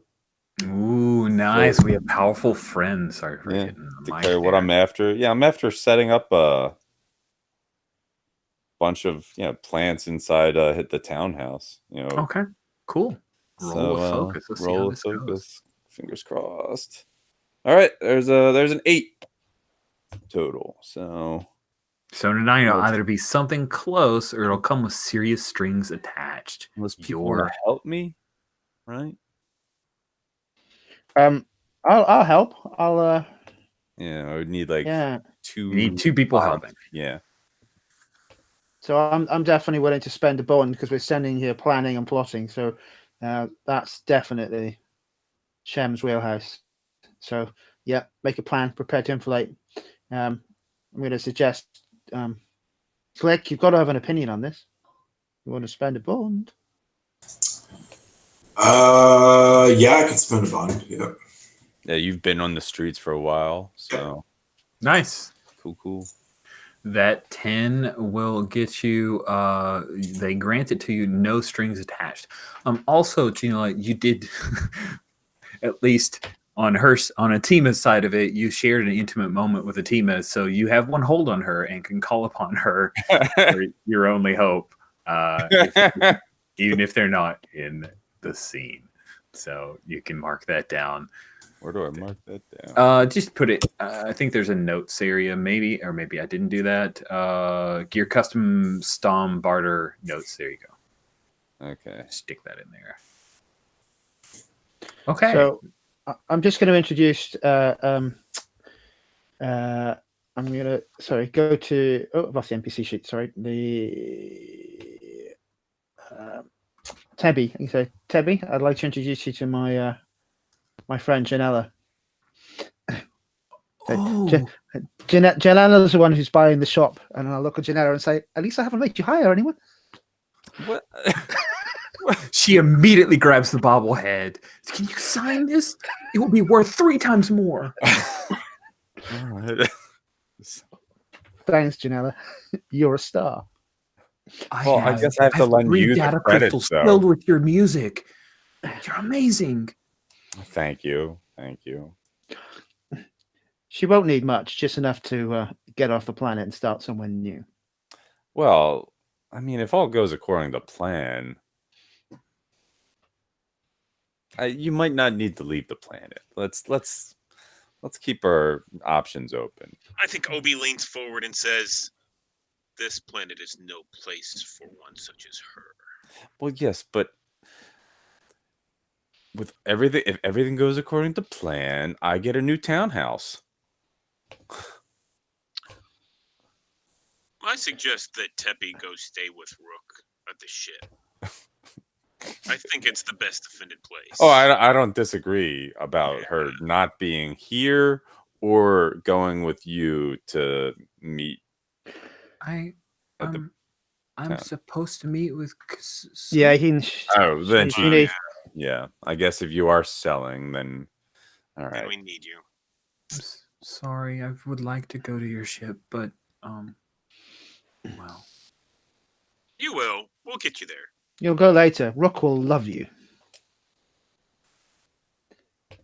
That's cruel. That's just cruel. It's true from a certain point of view. From a certain point of view. cool. Yeah, so you have set in motion that there will be some mercenaries that you have contact with, and you guys have all reached out to try to set them up as being hangers on around at Kazoju's townhouse.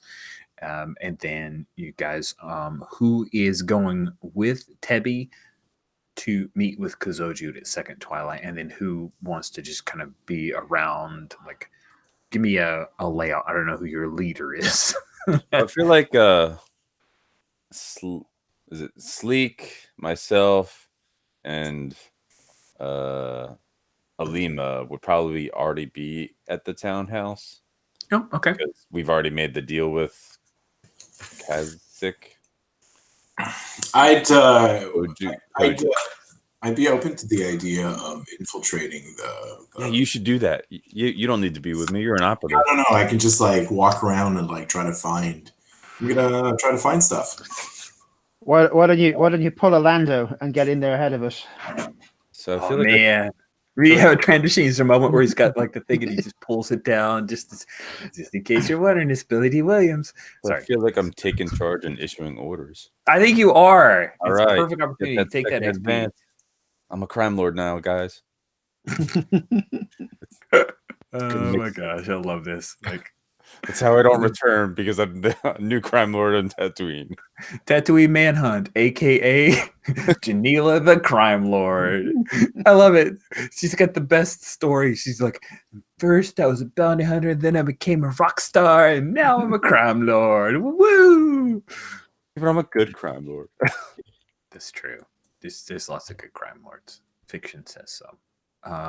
I am so on board with this. It's amazing. All right, so we have Sleek is going to do some cooperative shit because I love that. Janela and Alima are just going to kind of waltz in like they own the joint because Atima will be all about it. Yeah. And Shamdas and Obi, how are you guys handling the deal with Kazoju? Obi's definitely going with Teppy. Okay. Yeah, I've given you the financial means to make this look like you can make this purchase.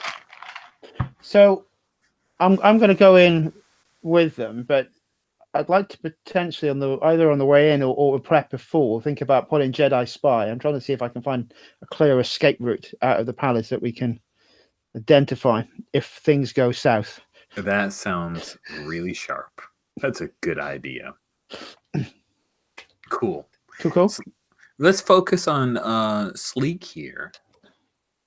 So Sleek, and also I'm just going to take a moment to glance at our list for tomorrow or for next week.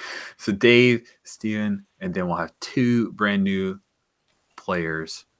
So this is going to be interesting. All right, and then those 2 players are there for the last 2. Okay, it's going to be wild. Here we go.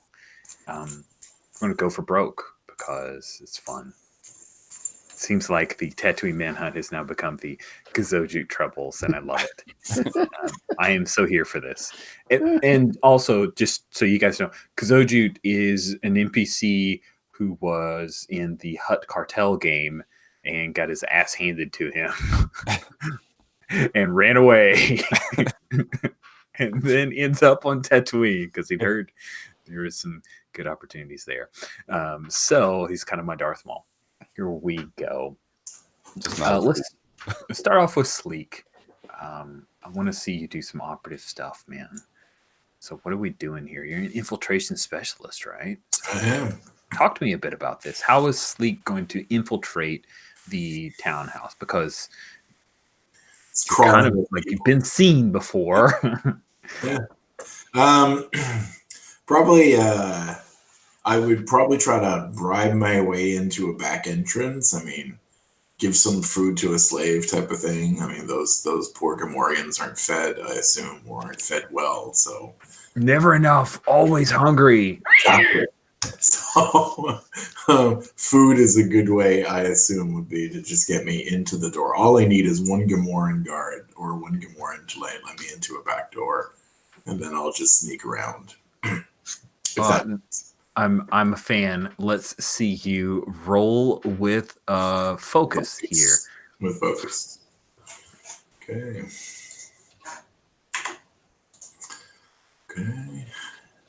2d6. 7 plus 2 is a 9. Okay. And so on a 9, you get to choose one of those benefits. What do you like?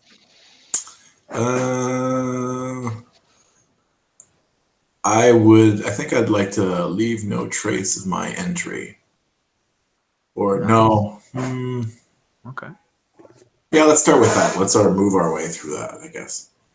Yeah, so no one knows that I entered, and from there, I'd probably just try to seek all the I'm just gonna move around because I don't really know the place. Just trying to get a layout of the place, what's here kind of thing. If I can make if the goal could be to make a mental map of what this place looks like, of all the doorways and things. I like it. So let's see. I'm sorry. Which one did you choose again? Because I was going to try to get a name of leave no trace of your entry. Leave no trace of your entry. Awesome. So you end up chatting up a female Gamorrean. You know they're very rare. A female Gamorrean by the name of Durok. She is a sister of Olyag, who was one of Jabba's chosen, a member of a swoop gang of great honor. Yeah, yeah. So Durok was kind of grandfathered in here, but you've been working this angle for a little bit. And she's not a big fan of Gazoju. She was a fan of being associated with Jabba's chosen. So Durok, who I'll stick in the NPCs, is the one who not only lets you in, but she lies for you. Like she is in your pocket. Amazing. Well, this is great. I thank her, and I just waltz around, I guess. I guess I stalk around, looking like I either belong in the place but try to not be seen.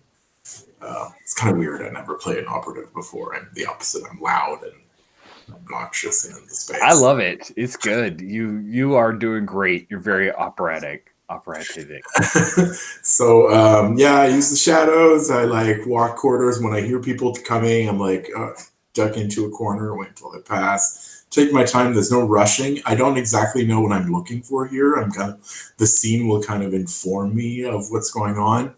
If I hear conversations, like I'm just gonna stop, listen to the whole conversation, try to take it in.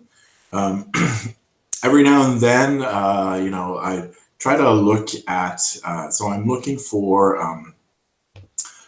because they're also looking for the guy. So the amount of information that they have is probably very limited. So even if it's like just conversations, piece of paper, if what's his name it has a lot of time passed since we were last in the palace. You guys were in the palace in like the early afternoon, and this meeting is set for second twilight, so it's been maybe 8 hours at that point. So there's a small chance that the bounty hunter did come by. Yes, and in fact, I was thinking it would be cool if you got a little bit of info about that. Okay. So, Joda casts, you see an individual in Mandalorian armor while you're skulking about. He arrives, he comes into the kind of throne room, for lack of a better term, where Kazoju listens to people and gets reports and kind of sends folks out and the like. And you see that they've got, he's during these last 8 hours, a giant brazier has been brought in, like, huge, big around brazier, right? And they've all kinds of jokes about they're going to be burning all of Jabba's artwork tonight, and they've set up a big thing of like some kind of chain link type of grill. There's this big production that's coming out of that, and Jodacast shows up to make a report, and he says, well, Jodo, how successful have you been? Have you found this Talon? Jodacast, his voice is kind of modulated, right? Because he never removes his helmet. He disrespects Kazoju to the point where he doesn't remove his Mandalorian battle helmet. So he says, no, but there are a group of rebels who are around here. They're trying to find Ader Talon. I've laid a trap for them at the silo. Huh, rebels. Why do you care about that? Because rebels are trouble. Rebels bring Imperials. Imperials are bad for business. You should know that, Kazoju. Kazoju says, don't lecture me, Jodacast. Don't. Then Max Rebo starts playing some more music, and time passes, and you are fully embedded. And you see there are a few other individuals who don't wear the mark of Kazoju. Like, I don't know, Janila, do you think maybe that it's set up enough because you got your 10 plus that not only is Sleek embedded, but he might know a couple of the other mercs that are here? Does that sound cool? Yeah, probably. I mean, he's probably part of the context that, reached out to some of my friends. I dig it. Awesome. So I'm going to give you a few names and I'll drop them in. So the first is, I'm just going to show you these pictures because they're in the module and they amuse me. So the two of the mercs here are Akik, the Jawa, and Gort, the Gamorrean. The two of them are, they were loyal to, well, actually, Akik was loyal to Jabba, Gort is loyal to Akik. And the two of them are two who have come on the call to serve, working against Kazoju because they've got big hatred for Kazoju. And I like those NPCs, they amuse me. So along with a few others that we'll create as we need. When Janila and Alima, Janila, are you bringing any of the other members of the party as you enter on your own? No, Before the no, big it was meeting? just me and my bodyguard. I think it was going to be Shem and Obi were, the buyers. Right. So Shem is coming with Tebby then, and Yes, you're just Shem's probably the buyer, and Obi's probably his protection. That's how it would look. cool. Because Hold on. droids canon property or something. I don't know. They can't. They can't. They're not allowed here. They can't own property. Just the standard grossness of Star Wars that we all ignore in our weird imperial ways. Good. So, yeah, I totally see it as that like Return of the Jedi beginning of you guys all having like the stuff set up, and then Shem, you arrive. I want a few moments of Shem before you arrive with Teddy. Like, we'll say that there are a number of Weequay that show up and start escorting you, just kind of walk you guys through the streets of Mos Eisley. And folks are starting, they make themselves scarce, right? Because Kazojut's, he's the guy who's murdered a lot of people. He's very bloody and trying to grasp control of what Jabba let slip through his fingers. And Tebby she's nervous. She's really, really scared. And she'll kind of sidle up next to you and, are you sure about this? Trust in the Force. And when I've got the cloak up, he's walking on a stick, like he's got a limp, sort of hooded up, hunched down, going, trust us. We've got this. Obi, wait for the signal. What's the signal, Obi? Whenever you light your lightsaber. Let's go for that. I'm down with that. Ready? I think Obi reaches inside that chest cavity and pulls out his holdout blaster and hands it to Tebby. Right? Oh, nice. Oh, that's really sweet. Yeah, she takes it, and it looks tiny in your hands, and then kind of big in hers for a holdout blaster. And she looks up, and her little, dark, because now we've defined she has dark black, not green, and I'm on board with that. She looks up at you. Thank you, Obi. She kind of looks around like, where do I stick this? This is great. So Obi says, put it back, in your pants back here, and kind of helps her kind of tuck it in. Nice. So it wouldn't be seen. Yeah.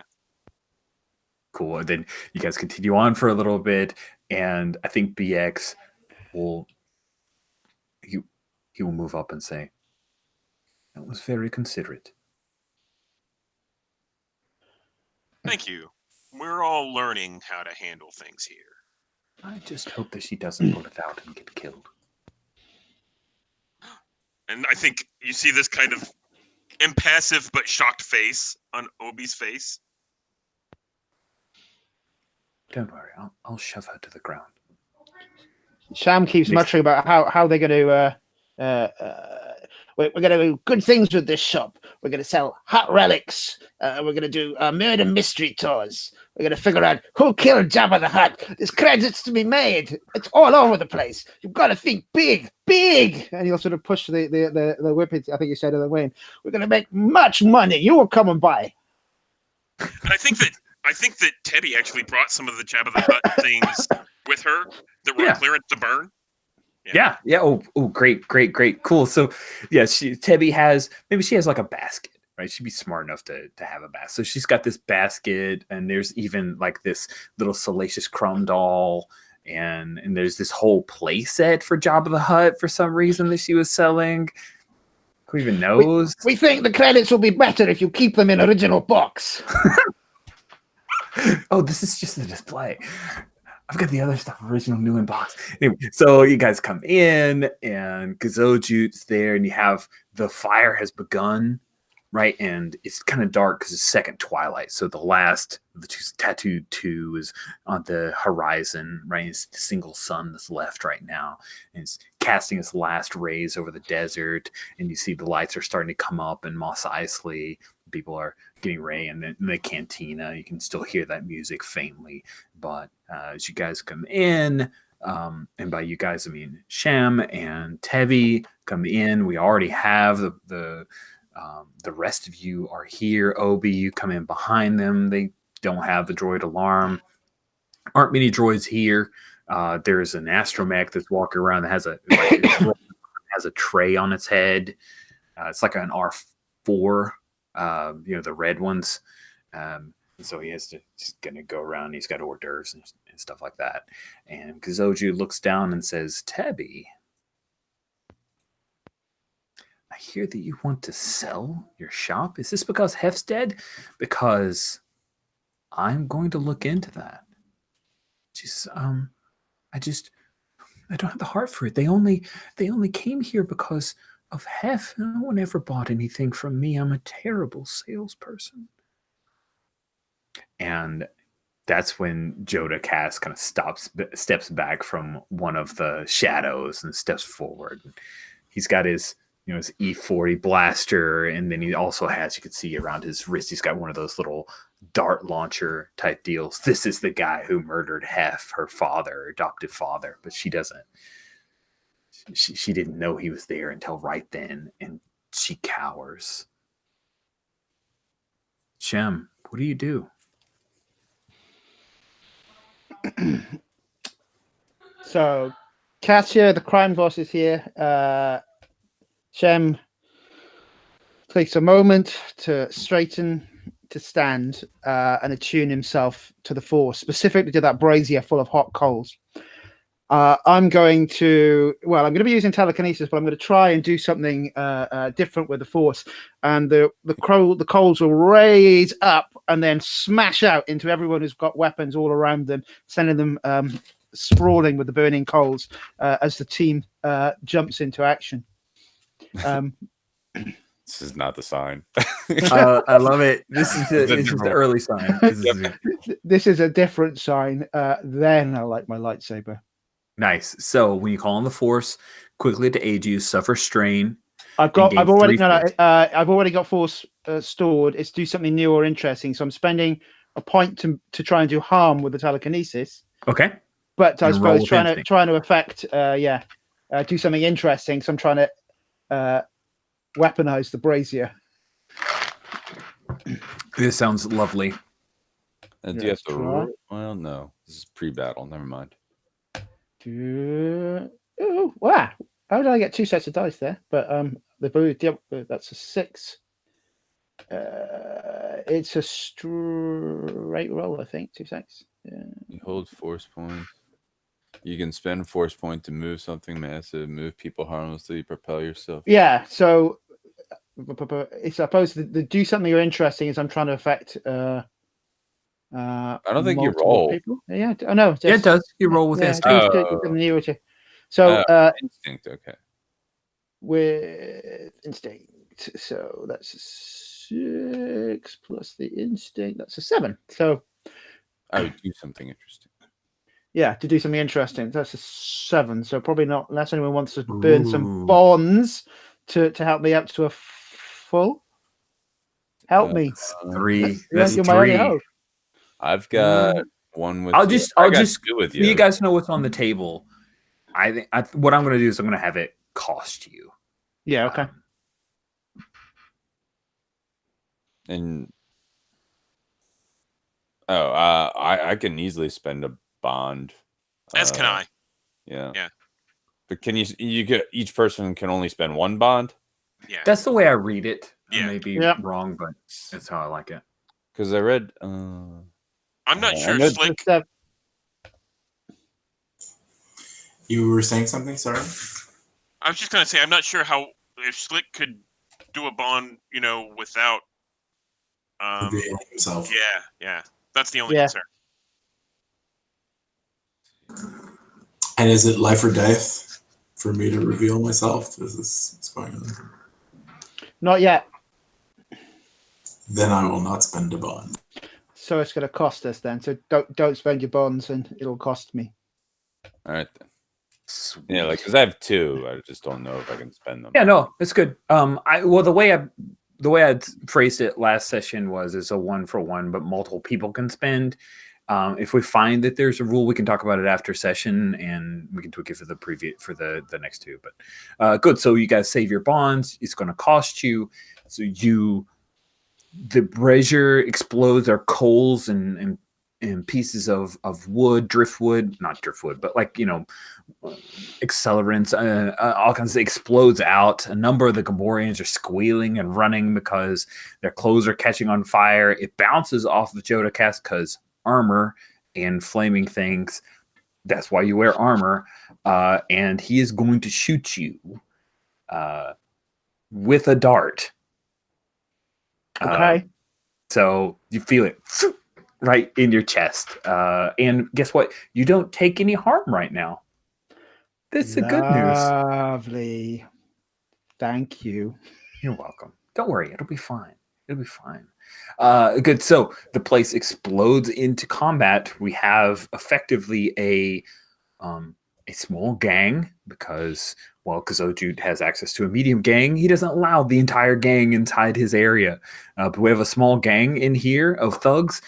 You guys have some allies as well, including a Jawa with a real bad attitude and his Gamorrean buddy and an awesome Trandoshan who's an operative that no one expected, even though he's still wearing his Magnum PI Hawaiian shirt. What's the music? The Magnum PI music. I can't remember. And I haven't even watched the reboot. But so let's go with our operative because he's been in bed. He's been ready.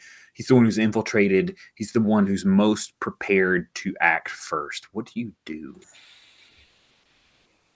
Who is least likely? Sorry, who is the? I'll just read the movie and it'll make sense. Who would be the most surprised or the least expecting to get shot at this point? The least expected to get shot right now. Jodocast just fired on a dude, so he's probably expecting something's going on. Kazojut is right there and open. I would say Atima would be of all of them the one who does not expect that she's going to get shot right now. So of the three named characters, Atima, Kazojut, who's up on his throne, and Jodocast, who's kind of standing at the base of the throne. I don't imagine Atima. I think I'm going to go for Atima. Get that XP? Yeah. I think. Do it. Yeah. I'm thinking. Yeah, take her out of the picture. No, she's my only hope. Now, here's the deal. You're infiltrated. So if the question is attack someone who isn't expecting it, none of them are expecting you. Okay. You're infiltrated. So you can shoot whomever you wish and fulfill that experience point thing. Man. Oh, by the way, you also broke into somewhere you don't belong. So I did. Yeah. Gave you the XP off that. I would like. Who's the biggest threat here? Let's go. Ooh, I think there's a move for that.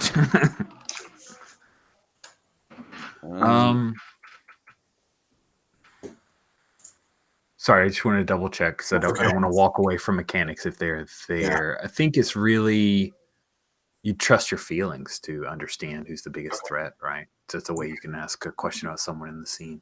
Let's figure it out. So all right, roll with instinct.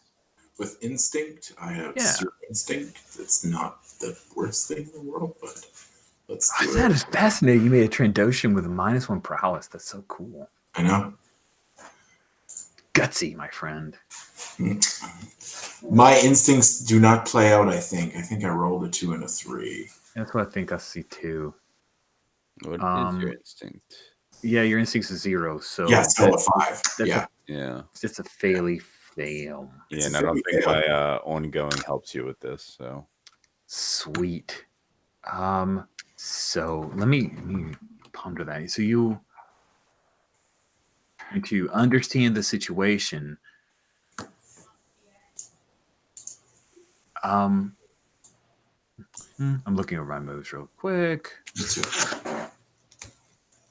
Did you ever roll see all the angles? No, I didn't. Oh, that would have been really good. That would have been really good. I forgot about that. Because then you would have gotten to add focus instead. Right. Oh, yeah. staking out a location. Well, I guess does that work for this? Yeah, Yeah. I think it should. I think it should because you got a cool move, and you would have used it. Like your character would have been cognizant of it. So then you were rolling with focus, which is +2. Does that put you to a 7? That puts me at a 7. Well, damn. I mean, good for you. Cool. On a hit, you choose 1. And on 10, you can ask a solo. So ask a question. You wanted to know who the most dangerous is? Yeah. Who's who's in control of the situation, basically? Cool. Who's in control of the situation? So this very moment, Shamdas is taking control of the situation by exploring it. However, in general, like once that moment has passed, Kazojude has the loyalty of or the fear of a lot of these individuals, the ones that aren't loyal to Janila, that aren't you guys. Atima is fanatically loyal to her cousin. And so it is Kazoju who's in control of the situation. He's just had a brief moment of surprise that hopefully he will weather. He is definitely the most dangerous individual in the room. All right. Well, since I'm not a return character for game 3 or 4, I'm gonna go for Soju. Do it. It's going to be awesome. It's part of the plan. Sweet. One of Kazoju's little boy toys is currently like scampering away because several hot coals landed on him and are burning him. So he's trying to peel them off and get out of the way. You've got an opening there. So you've made your move. You see who you're going to go after. You start moving forward. Let's cut to Obi because Obi is also good at reacting. Was waiting for the signal, which is the lightsaber has been lit. The grail-shaped beacon has been lit. So what do you wish to do? Yes. Yes. Been running this game for a year and 4 months. This is the only second. This is second lightsaber. It's always exciting every time. I think Obi, whenever he sees the coals kind of start flying out, spill and start flying out, he kind of cocks his head at Shamdas and waits for it, and then he sees the lightsaber, right? And I think you see, with one hand, he takes a table that was sitting nearby and slams it down in front of Tebi, and then takes 2 large steps towards Jodocast, and he's going to attack him. Nice, cool. So you are, and this is where we'll look at the combat moves, not in our PDF of Nebula, but in the basic moves for Omega. You are going in blazing. And when you go in blazing, roll with prowess. And you get +1 ongoing from me. Okay. Nice. Yeah, I'm inspirational, y'all. So I rolled a 7 plus my prowess is 2 plus the +1 makes me a 10. Awesome. On a 10, you get to choose 1. Inflict terrible harm. Don't suffer harm in return. Expose or create a weakness. Take something from your opposition. I think that. Can you rip his armor off? Yeah. So I think that's what I do. Is basically I will. Obi kind of steps forward and just smashes Jodocast across the face with his vibro sword. Oh, and shit. I'd like to take that helmet.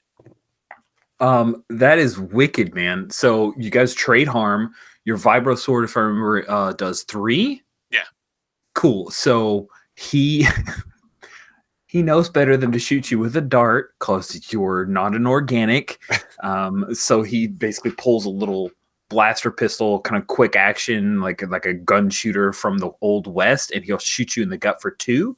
I don't know if you have armor, but I imagine you do. So one of that is gonna soak through to you. You slice across, and I'm imagining that like it comes like the helmet.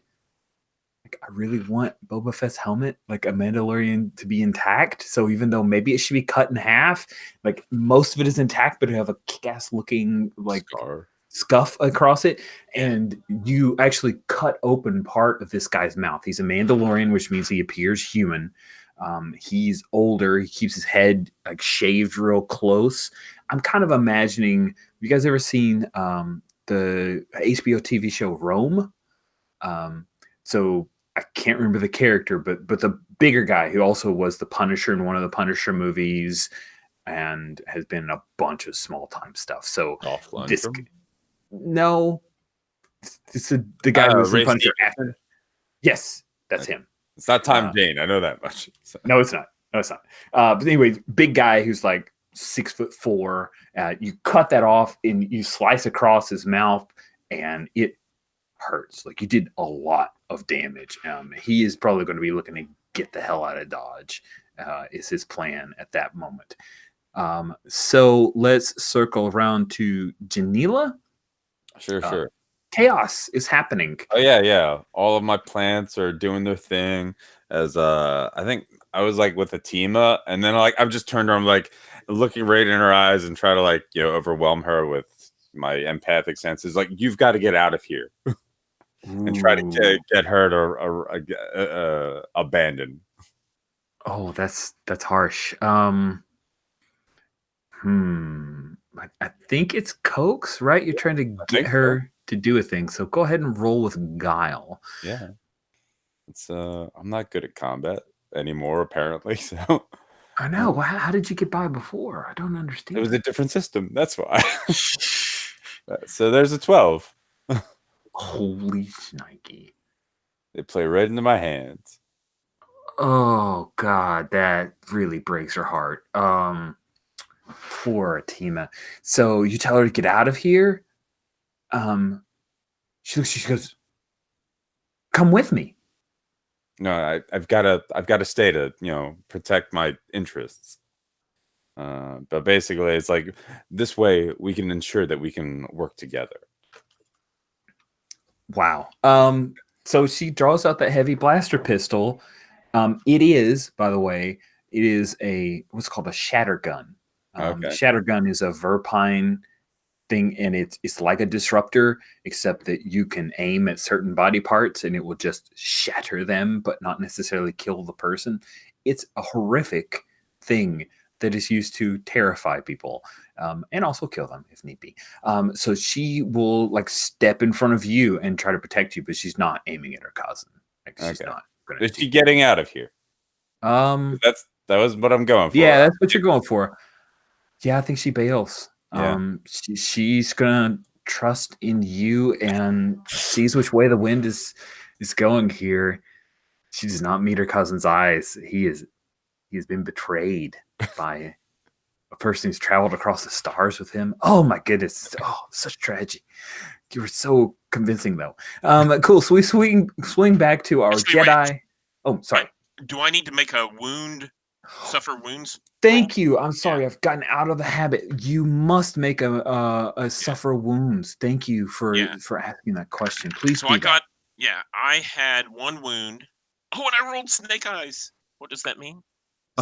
Cool. On a miss, nothing worse comes of it. Oh, okay, good. Do you roll XP? And you do get the XP. Oh, crazy. Okay. It's like a double win. It's like you want to roll low when suffer harm. So, and the one wound is hurt. It takes me to the hurt level. Correct. Fantastic. Thank you. Thank you for asking that question. So Shamdas, you have ignited your lightsaber. Yeah.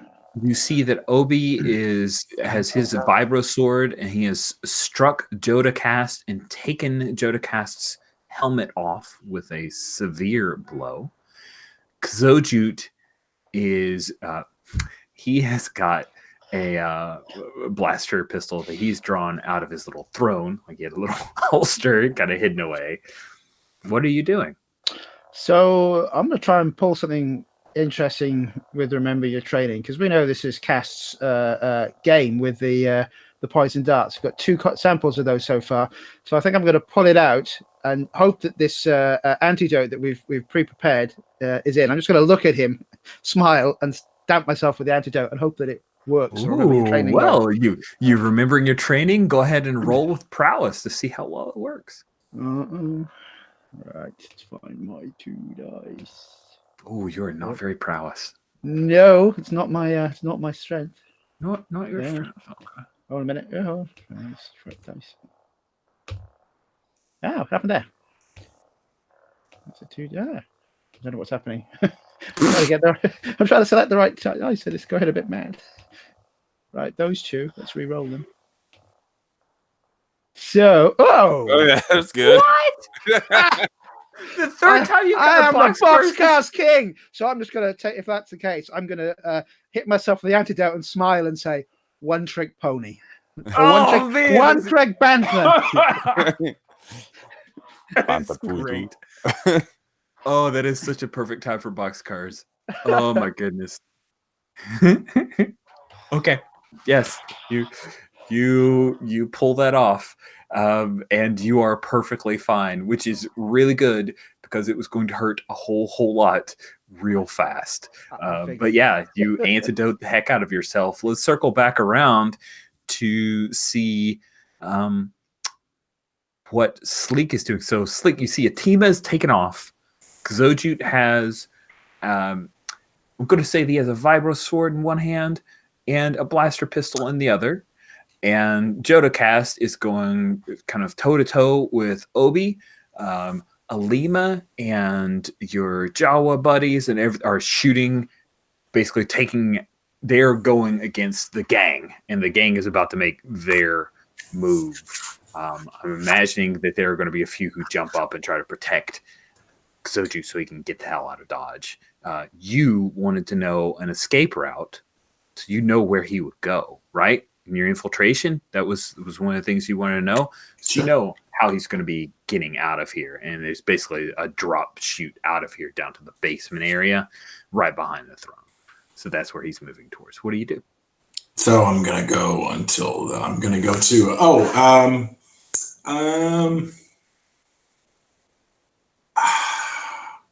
what do you think? No. Do you have a comlink? What were you gonna say? Oh yeah. We've got comlinks. Yeah. So I'm like, do you want him dead here or do you want him dead in the basement? No, dead here. Dead here. Okay. So is there a way that I can come out of it to his flank? So it's like, so he's sitting on his throne room and I'm like, I come up from literally left field. You have an attack of opportunity if you flank him. No, yes, you can shoot him. It's cool. Yeah. So I shoot him from a place where he doesn't suspect to be shot at, type of thing. You're an operative. That's your thing.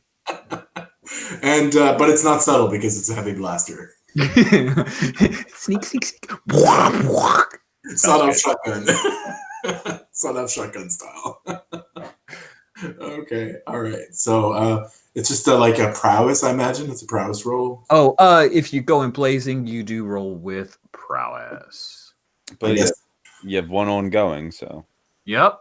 Ooh, nice. That'll counter the -1 that I have. So you're at a 0. Let's cross our fingers here. I got bonds. Ooh, wow, 11. Nice. Okay, cool. So you can choose one: inflict terrible harm, don't suffer harm in return, expose or create a weakness, or take something from your opposition. Oh, I'm just gonna inflict terrible harm. Like, okay, cool. What is your gear? What's the damage on your? I think it's a 3. Heavy blaster, 3 harm, close loud, energy 3, and you inflict terrible. That's 4. Unfortunately, Xojut, trying to look all sexy, doesn't wear armor. That's going to jack him up real hard. He hits the deck. A couple of Gamorreans are going to come stand over him to try to protect him from being finished off. But that is not good for Xojut. Not good at all. Let's circle around to Obi. What are you doing, Obi? I think so. Jodocast is still there, right? Mm-hmm. And he's hurt. Remember, yeah, he's looking for. He's pissed because that idiot Xojut had bolted a couple doors in the place that he would have just flown out of here. So now he's looking for a place to jetpack the hell out of here. He's trying to GTFO. So I'm gonna. I think I'm going to try and separate him and his jetpack. So I'm going to take that vibro arm in my arm, and I'm just going to the vibro blade in my arm and just kind of smash it down, kind of between the two. Go in blazing, because he does not want you to do that. Okay. Do it. So that is, I rolled a 5 plus my power is 2 plus 1 is 8. All right. Okay. I will totally spend a bond to help you. as basically directing orders, and like he's trying to get away, and like as you see him, like, oh wow, like, and shoot a blast, so like he has to swerve one way, towards your path and your grip. And if somebody else wants to spend a bond, we can bump you up to a 10. Absolutely, I'll spend the bond for. You've got force, yeah. You could just do. Yeah, I just think as he's trying to ignite the jetpack, the button won't go down as I reach out with the force. Okay. So in that case, I'll just do the harm, but take the jetpack. The jetpack falls to the floor. Okay, cool. So with your choose one, you took something from opposition, you take the jetpack, and with the help from the force, like he's hitting the button, it doesn't fire, you slice it off of him. The jetpack is destroyed because that's okay. It's one of those jetpacks that has like the little missile on top of it. So I imagine that what happens, right, is he does a thing where he looks around, he can't get it, so he fires the missile straight up, and it explodes in the ceiling and like knocks a big honking hole that he's going to just fly out of. But before he's able to fire it up is when you guys stop and you slice along his back, right? This is not a deft maneuver of just removing it, and he falls to the ground at this point. 2 hits with a vibro sword. He does have some armor, but that is a nasty weapon. He's going to start trying to crawl away as quickly as he is able. So we will circle back around to Janila. Yeah, so the Gamorreans went, what's his face went down. The Gamorreans went to like protect him. I'm gonna just strut up to the Gamorreans, and it's like, so obvious. Do they have brands on them? Yes, they are branded. Right. I'm sure you didn't enjoy being branded, and I'm planning on being the new boss around here, and I can offer you much more money than he's willing to pay you. And I'll gladly heal your faces so you don't have to wear a brand like a common slave, because you're more than that. When you place demands on your organization, roll with guile. Yeah, I'm bribing them as well. So I love it. So yeah, totally trying to get some more peeps. There's a 5, but +2, so there's a 7. 7. Okay, cool. On a 7, if I remember correctly, you'll need to make a sacrifice first. Hold on, I gotta sneak. Okay.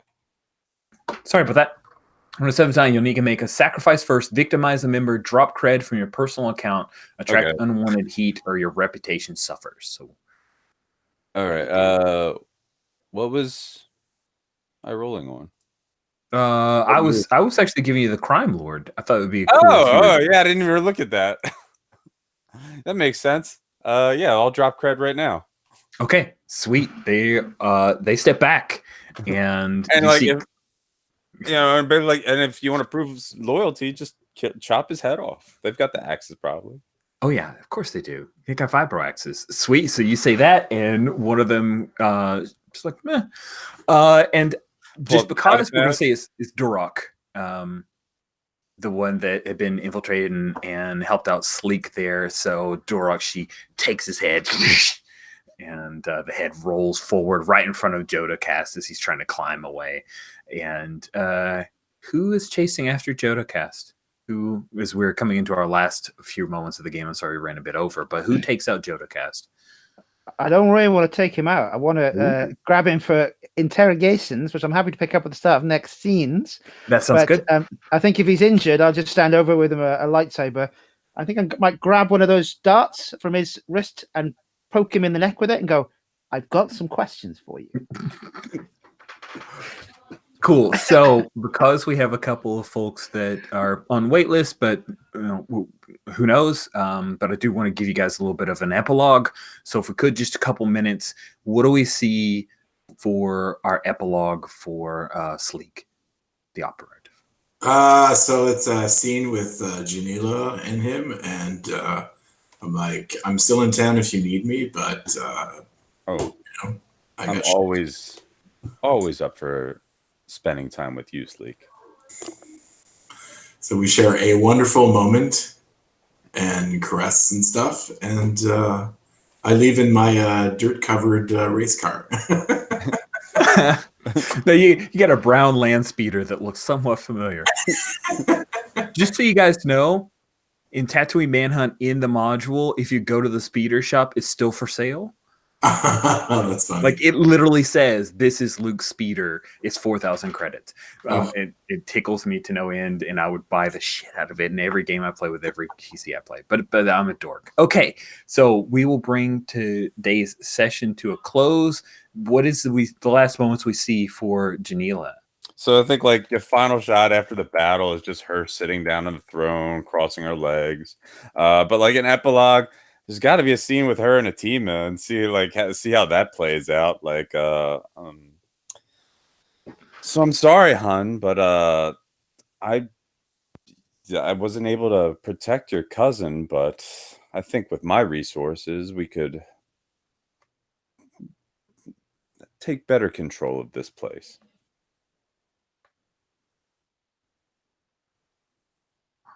Okay.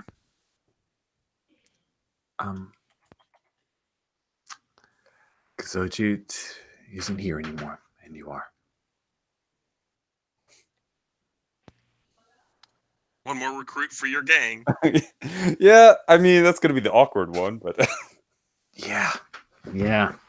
I think it's one of those where you don't fully trust her. no, of course not. I had her forgot- cousin murdered. Were you in the cartel game? No. She stabbed the shit out of people. Like went out with her lover and like. Yeah, So she holds grudges. Yep. I'm glad Steve remembered that because I wasn't necessarily going to broadcast that. Anything? Just what do we see for Obi? Since we're doing epilogues, I don't know for sure if you'll make it off the wait list. So I'd love to give you that soft exit. What's Obi doing? Yeah, so basically Obi got damaged quite a bit. So I think what you do is you see some downtime with Obi and with Tebby and with Nun, the commando droid. And they're kind of, Obi's kind of working on himself, trying to serious some stuff up and, tighten some things and repair some stuff. And I think Tebby's over there with that blaster pistol, like shooting at stuff.